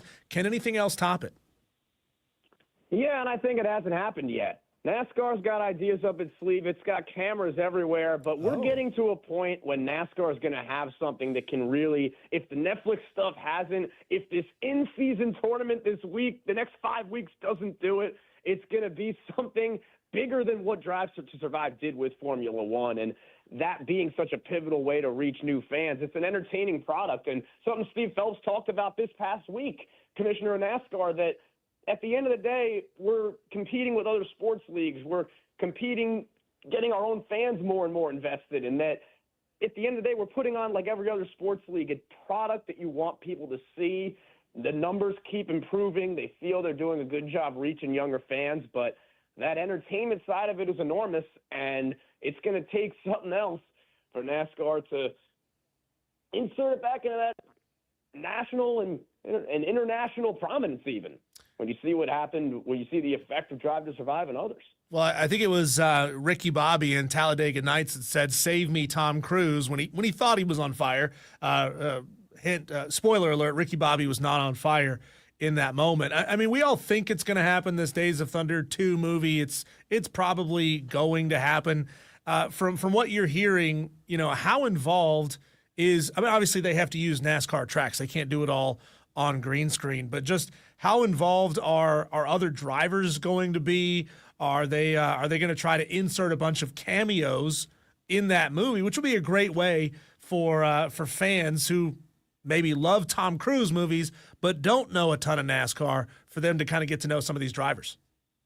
Seems like it is, and that's a big, not just with the Netflix stuff that NASCAR has done, but speaking with John Dahl, executive producer at NASCAR, longtime ESPN executive who's running a lot of live productions for NASCAR now, the idea is that it just shows you more about who these drivers are as people. And these are pro athletes who are nationally known to so many people, and they're used to having cameras around them all the time. They're used to anything that they say is not just they're saying to the one person they're with, that's going to be broadcasted, and that if their words are broadcasted, who's listening? You're trying to get everything the sport does into bigger audiences. And so these drivers are used to it. These drivers are a big part of it. Their personalities, whether you have whether you're somebody like Denny Hamlin or you're somebody like Christopher Bell, drivers have to do all their own, not just media availabilities and appearing and being prominently featured in these Netflix series and stuff like that. But it's the bigger point is just people getting to know these guys as human beings from an entertainment side of it. And there are all kinds of ways that NASCAR is looking into and does try to go about this sort of thing. So, Shane, we've seen a handful of athletes with varying degrees of success make their way into Hollywood productions, and we've seen LeBron in a couple of movies. MJ was really good in Space Jam. I know it's a taboo subject, but let's be real. OJ, not bad on camera, even though people call into question his personal life.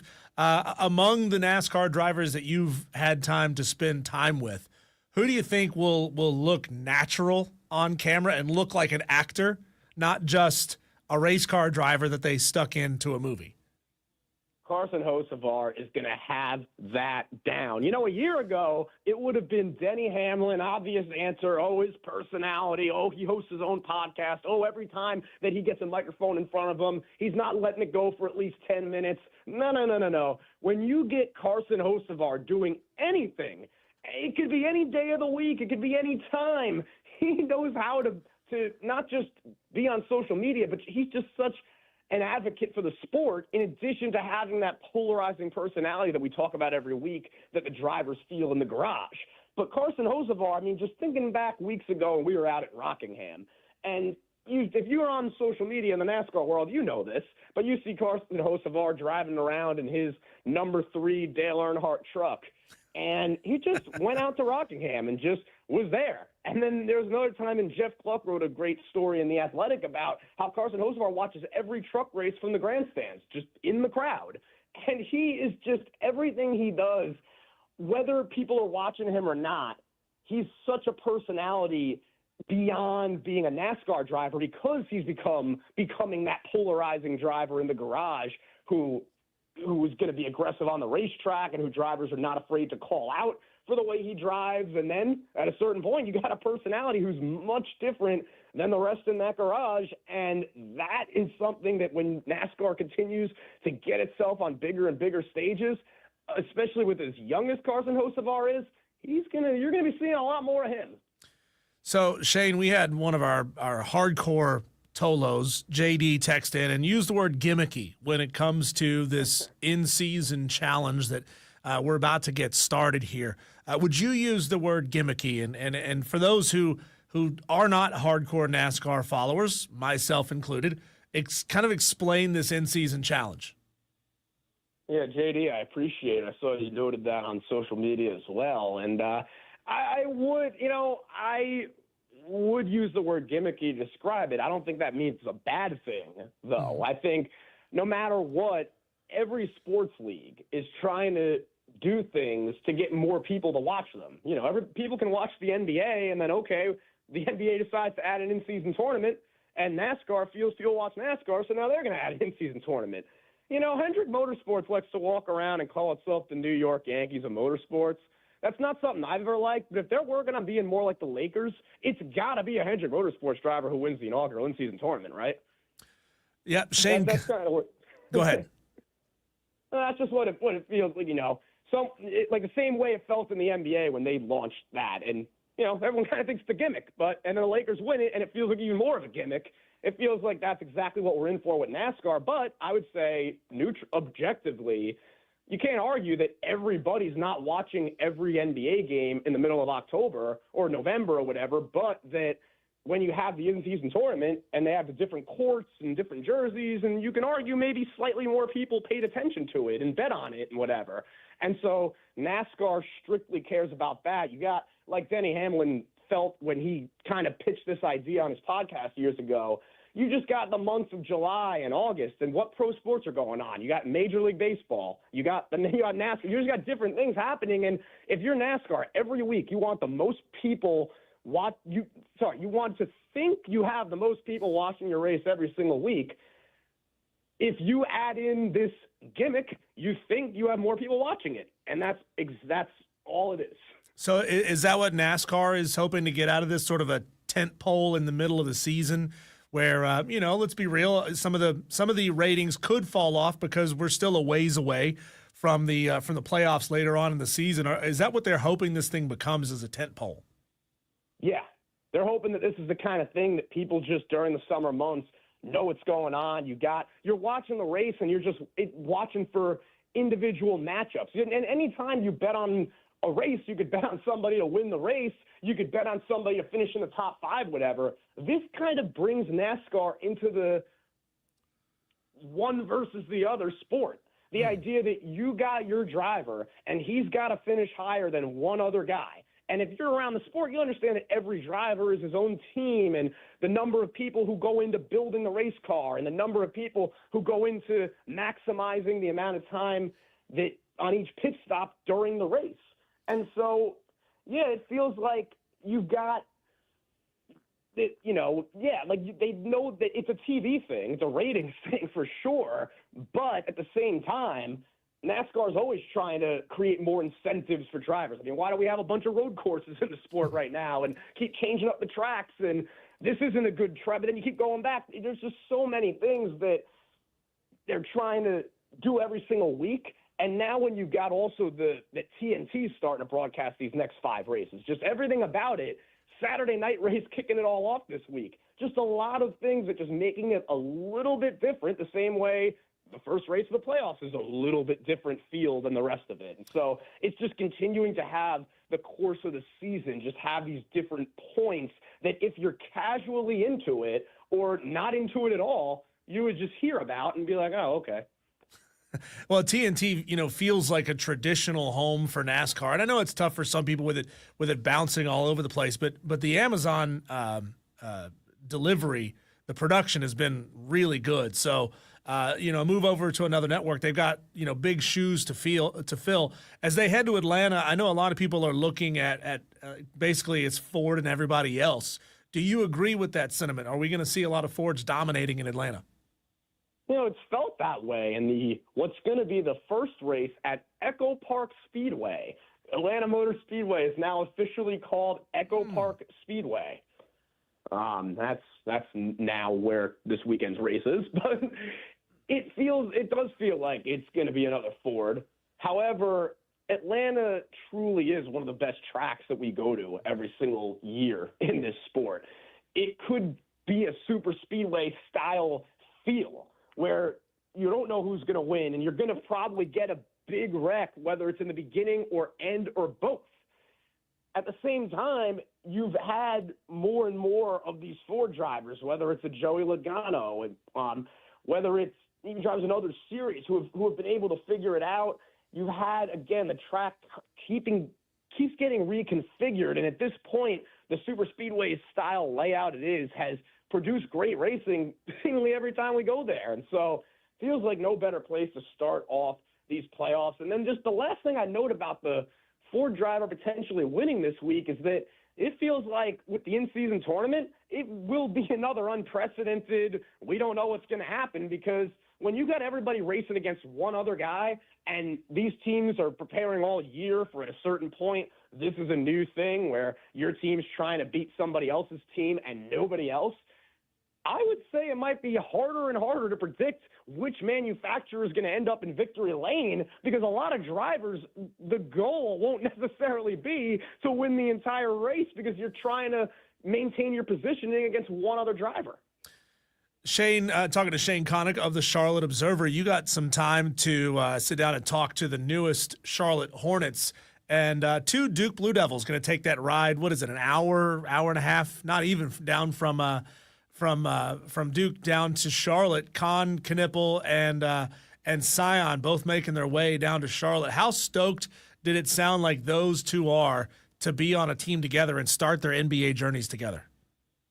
They are really excited about it, and it was really cool to be in the South End at the Lowe's Tech Center today as the Charlotte Hornets officially introduced their 2025 draft class.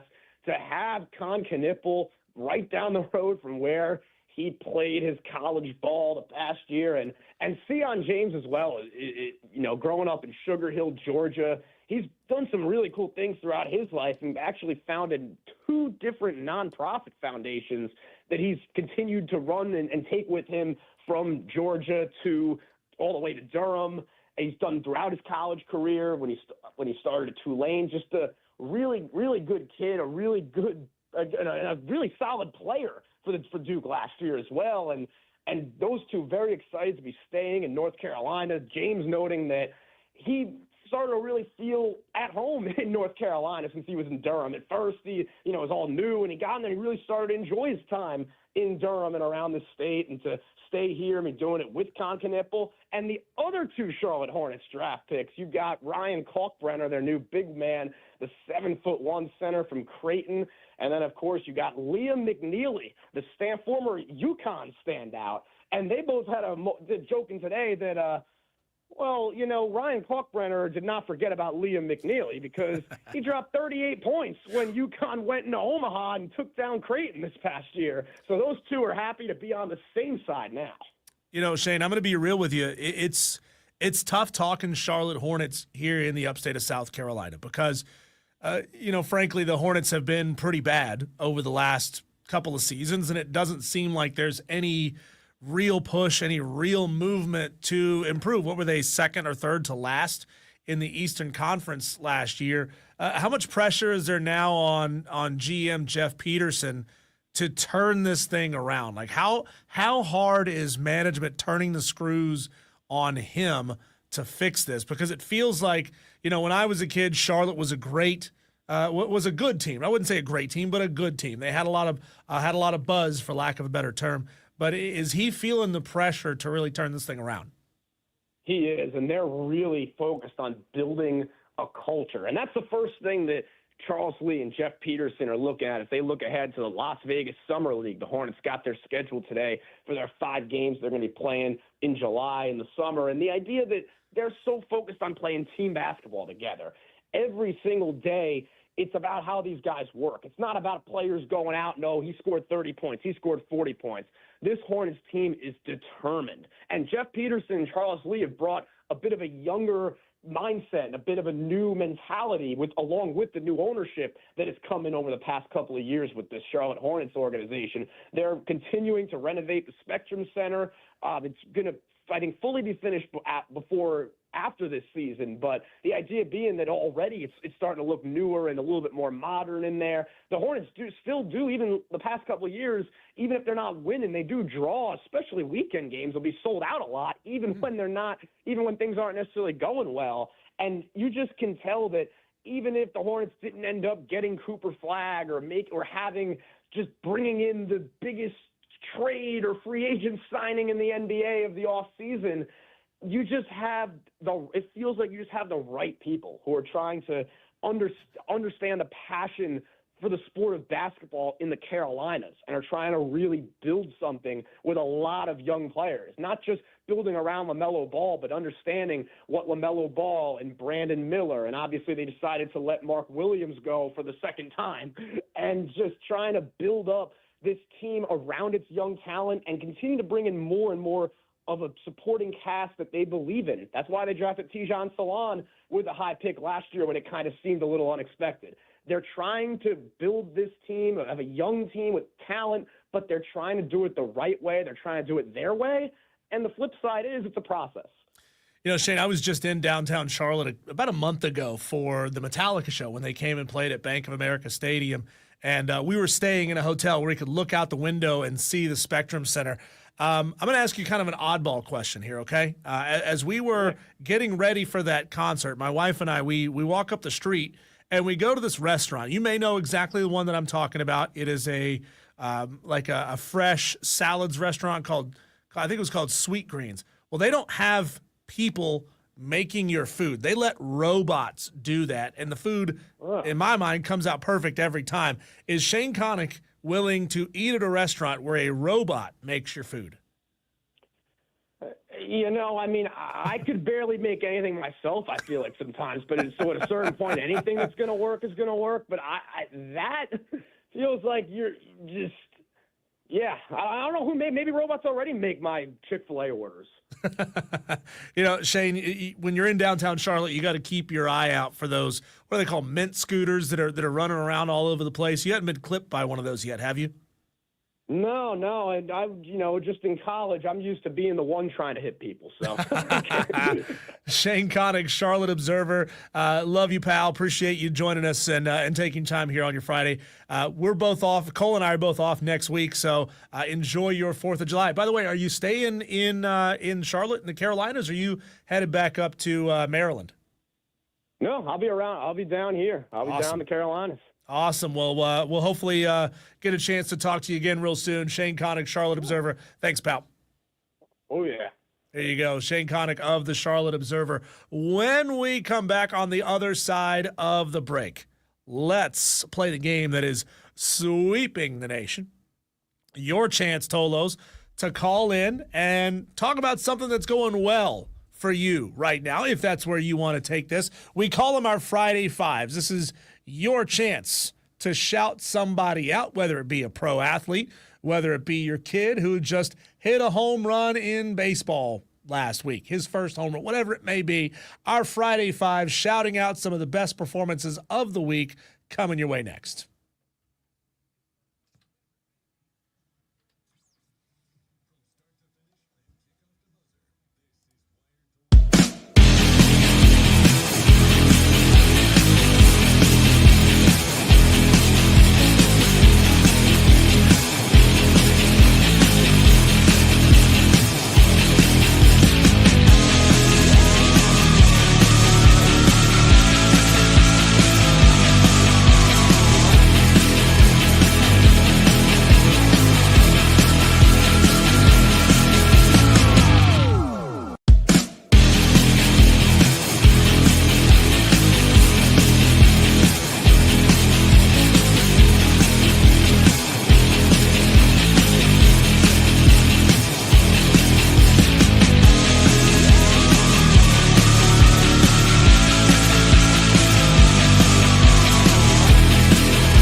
Tolos, it's your chance each and every Friday to shout something or somebody out. Anybody that you would like to give one of those old-fashioned whoosh high fives to, you can call in and shout them out. Whether it's an athlete that made you money or whatever it may be. Let's jump right into it. We call these our Friday Fives. Tweak. That deserves a high five. This is the high five. All right, high five. Ladies, gentlemen. I should feel tremors of psychitude rock my body like a seizure. High five number one. I'm throwing it out there. Even though they didn't win the games, I'm throwing out a high five to the Coastal Carolina Chanticleers. What an amazing season they had under first-year head coach Kevin Schnall. Again, everything that's right with college athletics, a guy that is coaching at his alma mater, had spent years and years there as an assistant, gets the nod. I mean, look, they could have gone with anybody. They could have hired an assistant who came over from Clemson.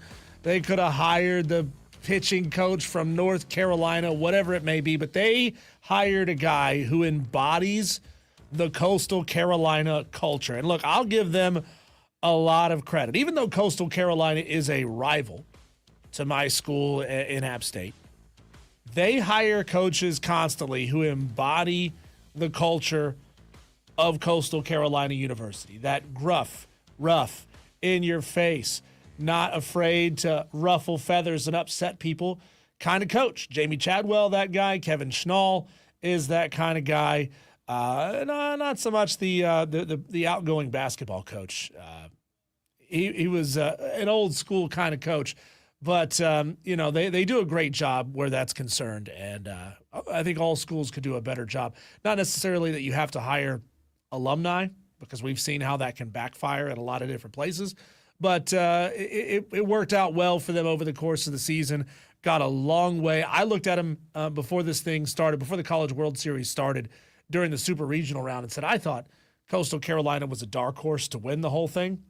And by God, they made it all the way to the championship series. They just ran into a buzzsaw of a bunch of dudes that are going to be playing Major League Baseball, pitching on the mound. I mean, LSU is just a pipeline right now, just killing it when it comes to the pumping out great quality pitchers. Let's give out another high five, and I know this one's going to hurt you Atlanta Braves fans, but I'm going to throw a high five out there to Juan Soto of the New York Mets, who had a 2-home-run game against the Atlanta Braves, not last night, but the night before. On Wednesday night, he absolutely dominated the Atlanta Braves, rookie pitcher in his second start. And so, look, that was a team that had been struggling and found ways to turn it around and get 2 wins in a row at home against the Braves team that had their number over the past 5 straight games. But the Mets, maybe turning it around. Maybe they're not. Maybe it's the fact that they're playing the Atlanta Braves, and the Braves are more hot and cold than a woman. So, just shout out to Juan Soto being what we all thought he could be. Shout out and a high five goes to Jacob deGrom from the Texas Rangers, who pitched a no-hitter into the 8th inning of a game this past week. He shut down the Orioles and is pitching really, really well. He's 4-0 in the month of June. Jacob deGrom is fantastic. Another shout out. These are when you get a little out there with some of these high fives. How about Faith Kipyong, who ran now the world's fastest mile for a woman? She ran a mile in 4:06.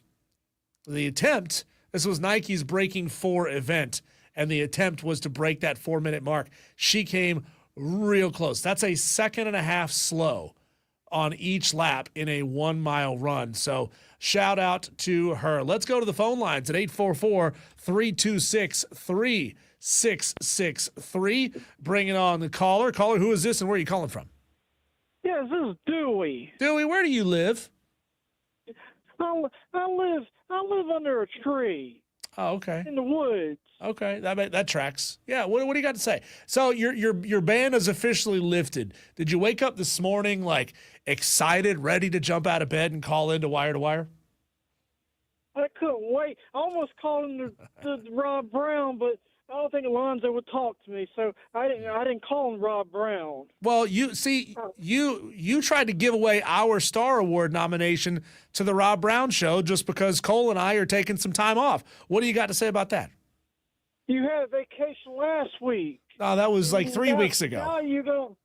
Well, now we're gonna have to sit there and listen to that national garbage, syndicated garbage that comes on instead.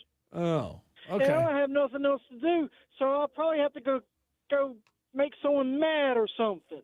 Okay, so these are our Friday fives, and Dewey, you are almost always negative. Like you say, this person should be fired. That team sucks. Nobody watches this sport. Everything is terrible. This is a challenge for you. I get it, to shout out somebody or something that you thought was really good this past week in sports. But what have you got to say to that? Well, the Braves, they split the series against the Mets. Okay. Even though they shouldn't have lost. I don't know what happened to them last night. But shout out to them. And Raisel Iglesias, shout out to him. He didn't give up the lead when he pitched the other night. So he did really good there, too. Okay. I mean, do you give any credit to the rookie pitcher whose name escapes me? Is it Didier Fuentes? I mean, that's a tough.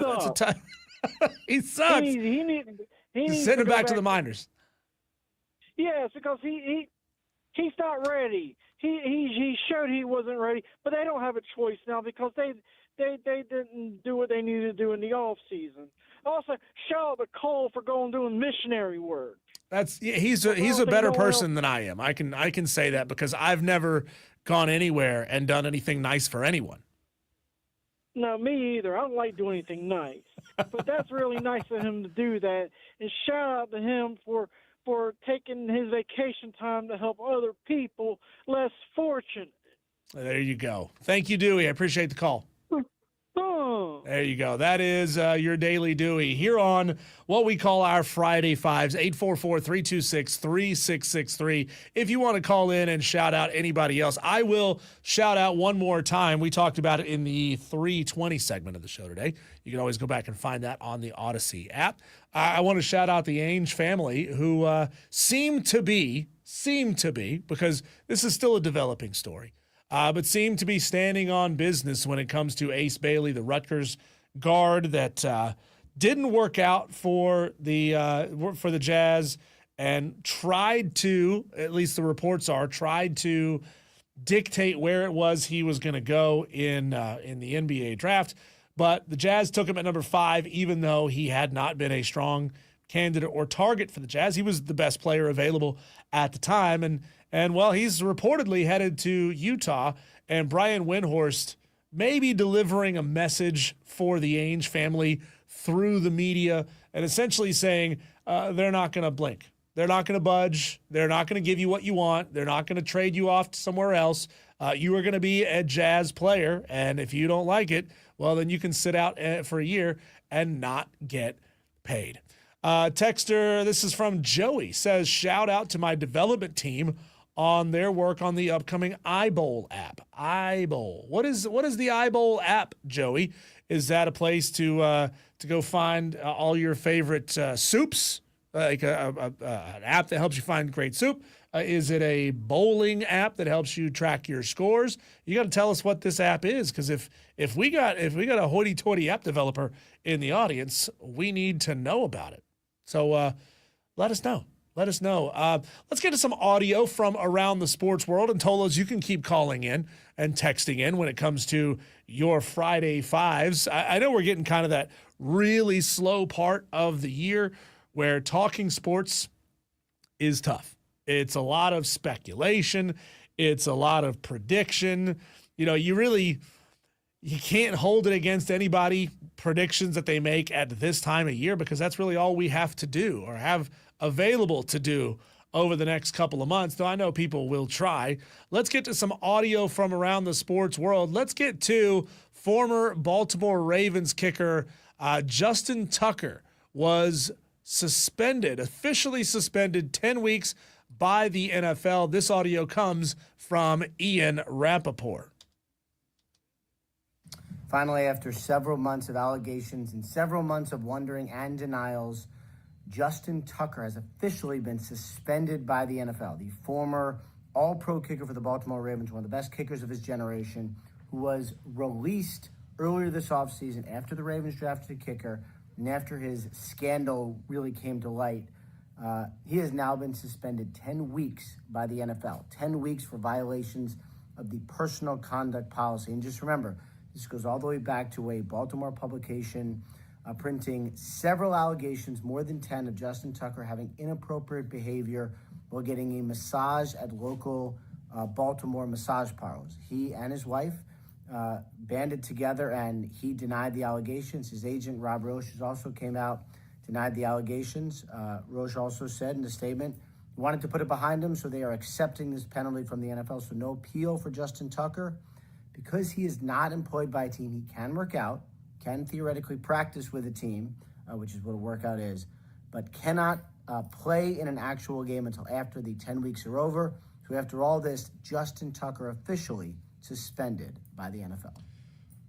The word parlor, why does it sound dirty when you talk about a massage parlor, right? Like if massage, depending on what kind of massage it is, whether it's, an athletic massage that gets you worked out to go and fix muscle aches, etc.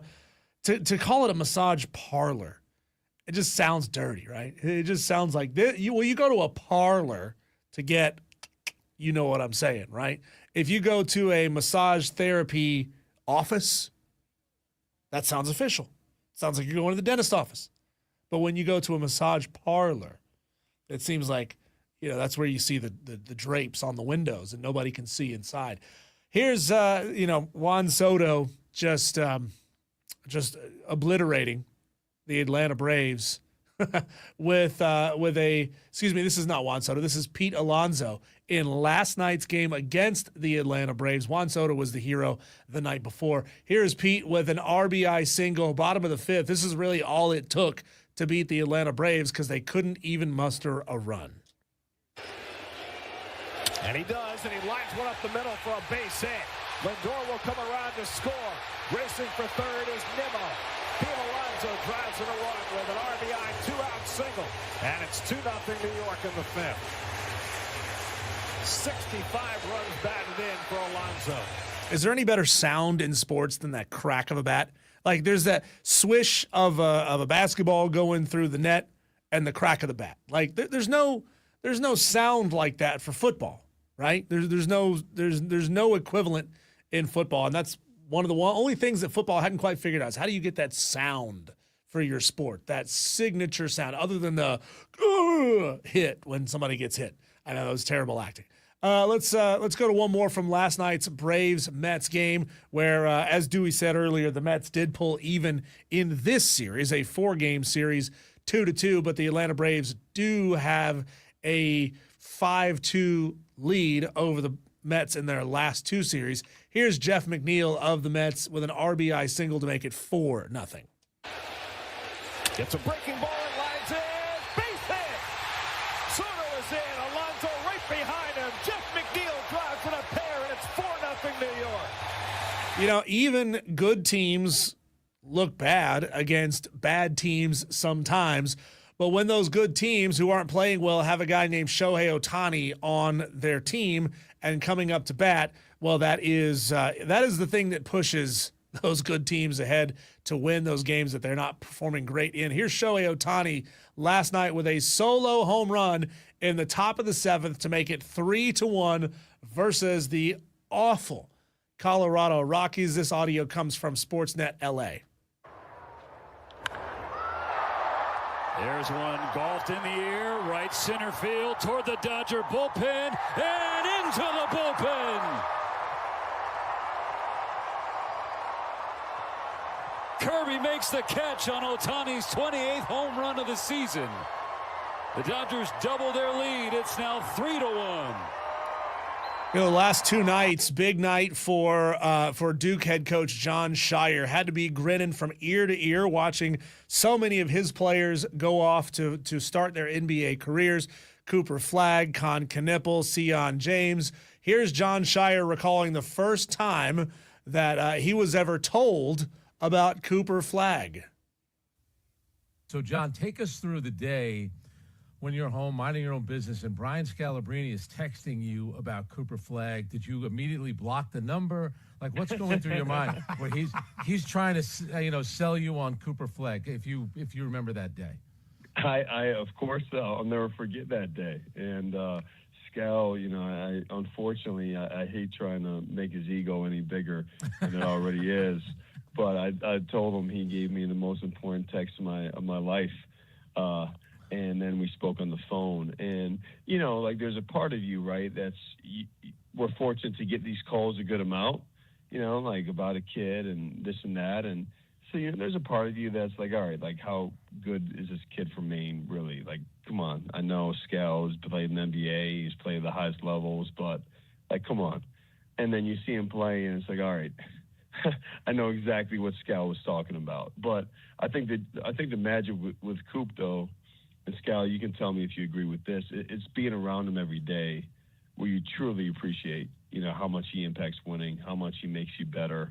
And that, for me, has been a pleasure. It's been an honor, to be around him every day this year. Now imagine if he could only keep him for 4 years and how big of a star he would be coming out of Duke, going into the NBA as like a 4-year starter at Duke. I know that's wishful thinking. That's me thinking the old school way of guys come in, they kind of make a little bit of an impact as a freshman, and it builds and builds and builds. And by the time they're a senior, we've known their name for 2 or 3 years. I talked about that a little bit yesterday. Cole disagrees. He's the NBA guy a lot more than I am. But I think priming the pump and having big stars, not just a name that people started hearing about a couple of weeks or a couple of months before the NCAA tournament. I think if these guys had years to build a name and build a brand in college basketball before going off to the NBA, that would certainly help the NBA and having tons of big stars instead of it just being 1 or 2 guys coming out of college and a handful of international guys whose names we hadn't heard either until just a couple of days or weeks before the draft. Here's some audio from the former South Carolina Gamecock, Colin Murray Boyles, talking about how his dad is the entire reason that he got drafted. This is some heartwarming audio. Yeah, I was a kid. My father built me a treehouse, and it wasn't a very sturdy one. I hear your father built you a gym. So tell us about this gym that he built you and how that helped you get where you are right now. Yeah, over COVID, no gyms to go to, no basketball courts open. So he built us a full gym on the side of the house, and he built us a half court in the backyard. So without him, who knows where I would have been, because that 1 year was so important for me. I'm going into playing AAU. I didn't even know who I was going to play with. But yeah, that going into that whole process, it was crazy, and I learned a lot from it. And I'm thankful for him. You got to appreciate guys who have that base and to kind of know where they come from. Awesome to hear Colin Murray Boyles crediting his dad, and you see it in those NBA draft cutaways to the parents and how excited they are. You can really see the ones who have not just kind of come on the scene and are trying to make money off of their kid, right? To not live vicariously through their kid, but the ones who really have put everything they've got into their kid's success. It's really awesome to see. Here's some audio of the NBA draft. We've talked about this story a few times today. Here's the audio of the Utah Jazz selecting Ace Bailey at number 5, a team that Ace had not worked out for, and it didn't seem like he was all that psyched about going to Utah. Here's that audio. With the 5th pick in the 2025 NBA Draft, the Utah Jazz select Ace Bailey from Rutgers University. Kind of shocking that Ace falls there to number 5, but I play that audio to set up this audio. Here is Brian Windhorst on the Scott Van Pelt show, talking about the situation of Ace Bailey possibly holding out and trying to strong arm Danny Ainge and family here into maybe moving on from him before he even plays a game. Selected there, and look, I like him maybe more than others do. He can really play. He can really make buckets, but there's so much question about does he want to be there? Like, what's your sense of that? Okay, so he very clearly was trying to guide himself to certain places in the draft, and he very clearly didn't have Utah on that list. Now, Jonathan Givony reported earlier that at least one of the teams in the top 5 was told, and maybe more than one, but we know at least one was told, if you draft my client, he is not going to report. Okay, he did not go to Utah today. Walter Clayton, their other first-round draft pick, did go to Utah today. Now, the Jazz have said that's not an issue. They allow their new players to go home. But he will be expected to be there on Monday when their summer league training camp begins. So let's see. But one thing I will tell you with confidence, Danny Ainge and his son Austin are not going to bend here. They are not going to get pushed around. They do not care with what this situation might bring. So the idea that they are going to pressure the Jazz into something I don't think will be successful for Ace Bailey and his operation. But let's see how the next 72 hours plays out.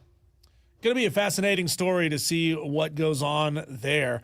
Look, I mean, if you've worked your entire career, life to get into the NBA, be happy that you're in the NBA. Right? And build and grow where you are. Maybe you find out that you love the city of Salt Lake that you never thought that you would. When we come back, let's whip around the sports world, see what else is going on out there in our rapid fire segment we call our Daily Wires.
So much happening out in the sports world. We take a whip around every single day to try to get you up to speed with everything happening. This is the buzz happening around the sports world. We call them our daily wires. The NBA draft is officially over, and the Charlotte Hornets picked up not one but two Duke Blue Devils, selecting Con Knippel with their number 4 overall pick in the first round, and 6'5", 218-pound forward Sion James with the 33rd overall pick.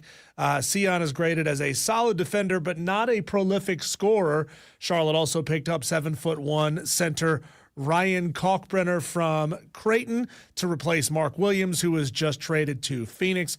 I look for Ryan to be involved in the pick and roll game. Again, not a prolific scorer either, but he should be involved in that. It's being reported, and we've talked about it a little bit throughout the show today, that leading up to the draft, Rutgers guard Ace Bailey's representatives informed a team drafting inside the top 5 that they didn't want that team to draft him and that he would not report if it did. Who drafted inside the top 5? The Hornets did. Could the Hornets be the team that Ace Bailey refused to go play for?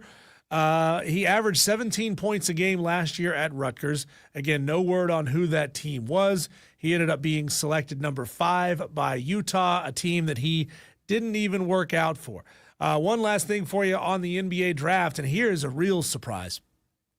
Shockingly, Auburn All-American Janai Broome wasn't selected until the number 35 pick by the 76ers, but he didn't let falling to the second round dampen his spirits, saying, quote, "Being here, this is probably the most exciting moment of my life so far. As a kid, you always wanted to be drafted, to hear your name called, put on the hat." So kind of going through that moment, I don't know, it just feels surreal. That's the kind of mentality and the attitude that you want to hear out of players. He's going to Philadelphia, a great city to try to play basketball in. So we'll see. Shocked that Janai Broome fell as far as he did, though. That one, a bit of a head scratcher. The Atlanta Braves fell 4-0 in Game 4 of a road series at the NLS leading New York Mets last night. That splits a series that they'd started strong in, winning games 1 and 2, but they lost games 3 and 4. The Mets lost something in that game, though, even though they got the win. Right-hander Griffin Canning suffered an Achilles injury during a non-contact play in the 3rd inning. That's going to take him out. Pitchers just going down all over the NL East. Are they going to have any arms to throw out there? That's the good question. Pete Thamel reports that Texas State and its roughly 40,000 students are in the final step of accepting an invitation to the Pac-12. You hear about little old Texas State playing football in the Sun Belt, but Texas State, a big school. What's Clemson up to now? 22,000 students.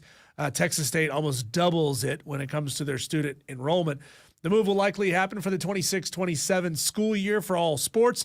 They now make the 8th football-playing member of the reconstituted Pac-12 that features basically every school out west that has the word state in their name. The move came down to the wire for Texas State as their exit fee to leave the Sun Belt would have doubled from $5 million to $10 million on July 1st. A lot of speculation, and I read the message boards for the Sun Belt Conference because my school is in the Sun Belt Conference. A lot of Texas State fans were none too happy with the Pac-12 dragging their feet for as long as they did, and pushing them right up to that brink of a July 1st doubling of their exit fees.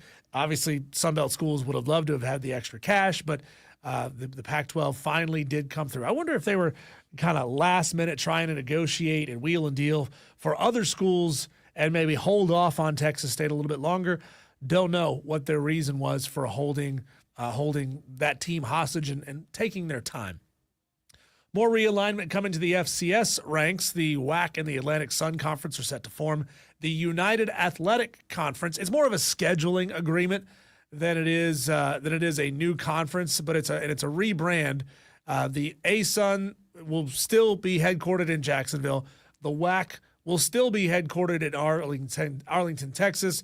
So it's more of a scheduling agreement, but I would say look to see this more across the board in the smaller FBS conferences and in the FCS conferences. Imagine, the Southern Conference and the CAA forming an alliance where it's one conference, but they're essentially two governing their own affairs, just with a deep scheduling alliance. I would say look to see that happening more often, as a lot of schools and conferences are going to be finding ways to save money. Don't throw dirt on Kalen DeBoer yet, as Alabama has secured its highest ranked commitment for the 2026 class Thursday, when 4-star running back Xavier Crowell, ESPN's number 3 running back prospect and the number 2 recruit from the state of Alabama, has signed with the Crimson Tide. Crowell is the number 31 overall prospect in the 2026 ESPN 300. The Rocket Classic from Detroit round 2 is underway. Well, most of the big golfers have already finished out there. Not a lot of the biggest names who are playing well and potentially pushing to win the Open Championship here starting on the 17th are playing in this.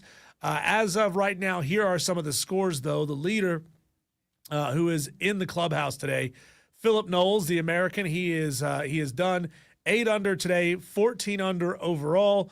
He is tied with Chris Kirk and Andrew Putnam, Jackson Suber, Mark Hubbard, Aldrich Potgeider, Jake Knapp, David Skins. They're inside the top 10. Colin Morikawa playing well. He is at 11 under, 8 under today, 11 under overall. Hideki Matsuyama tied with him at 7 under. Outside of that, again, not a ton of the big names are playing in this tournament. Just a few of the names like Ben Griffin. Everybody knows names like Ben Griffin. Matt Fitzpatrick is playing in this one. He is at 10 under. The projected cut line as of right now is 6 under. 6 under. Wow, think about that. This is the contrasting styles, of course. 6 under would have blown the field away at the U.S. Open a couple of weeks ago, and now 6 under looks like it's going to be the cut. Looking through the list here, see if I can find you a couple of the big names who are under the cut. Would be Rasmus Højgaard. He's not going to make the cut. It looks like Wyndham Clark not going to make the cut. He is done, so yeah, he is not going to make that cut. Max Homa, 3 under. He is not going to make the cut either. We'll see if those guys regroup and play the next one. Ricky Fowler not going to make that cut either. How many of them are going to load manage and take a couple of weeks off, or maybe wait 2 weeks and play in Scotland before getting ready for the Open Championship?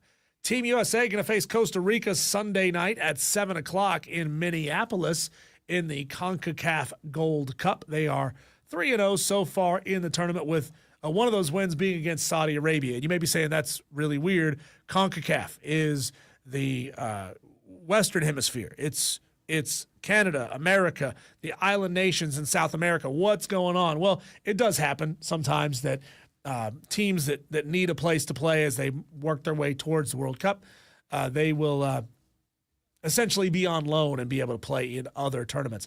Here's one that if any of our Tolos are divorced, this one is going to get you going. And this one kind of gets me going too. I'm not a divorced man. I just look at what's fair and what's not. But former LSU head football coach Ed Orgeron's ex-wife Kelly won a court ruling entitling her to half of the $8.13 million buyout that Ed received from his contract extension with LSU.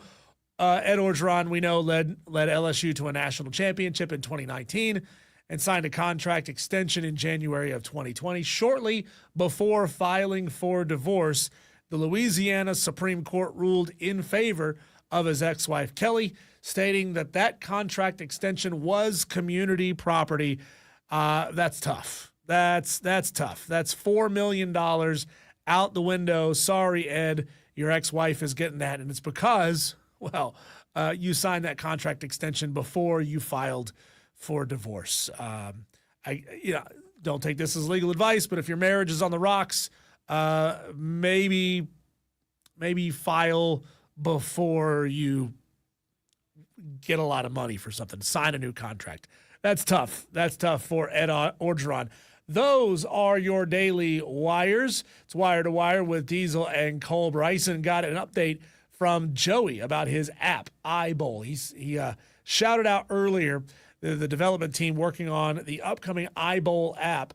I asked if it's a great place to find a nice chowder in the city of Greenville. Wherever you are, you go on the app, you find out who has the best soup. That's not the case, though. That would be a good app. He says, no, it's an app that analyzes video of your bowling form and then coaches you on how to fix it. Are there like bowling coaches? Is that still a thing? Do people go to bowling coaches to get better? Like, I am taking golf lessons with a PGA professional because I want to become a better golfer. But I've never thought about taking bowling lessons from PBA professionals. Do rinks even have PBA professionals? That's interesting, Joey. I wonder if somebody is somebody going to watch the video and then analyze it and tell you what to do, or is AI analyzing it? Ooh, interesting stuff. How about this? Let's go off to break early because I had some really good interviews earlier in the show that I definitely want you to have time to hear again. I had a chance to chat with Kristi Dosh, who is a former attorney. Well, she's still an attorney. She's an adjunct professor for the University of Florida, and she is embroiled right now, overrun almost with requests from athletes to take a look at the buyout and settlement contracts that they are being offered by completely legal but definitely predatory organizations that are trying to cash out on some of these former NCAA players' buyouts, and that part of that $2.8 billion settlement between House and the NCAA.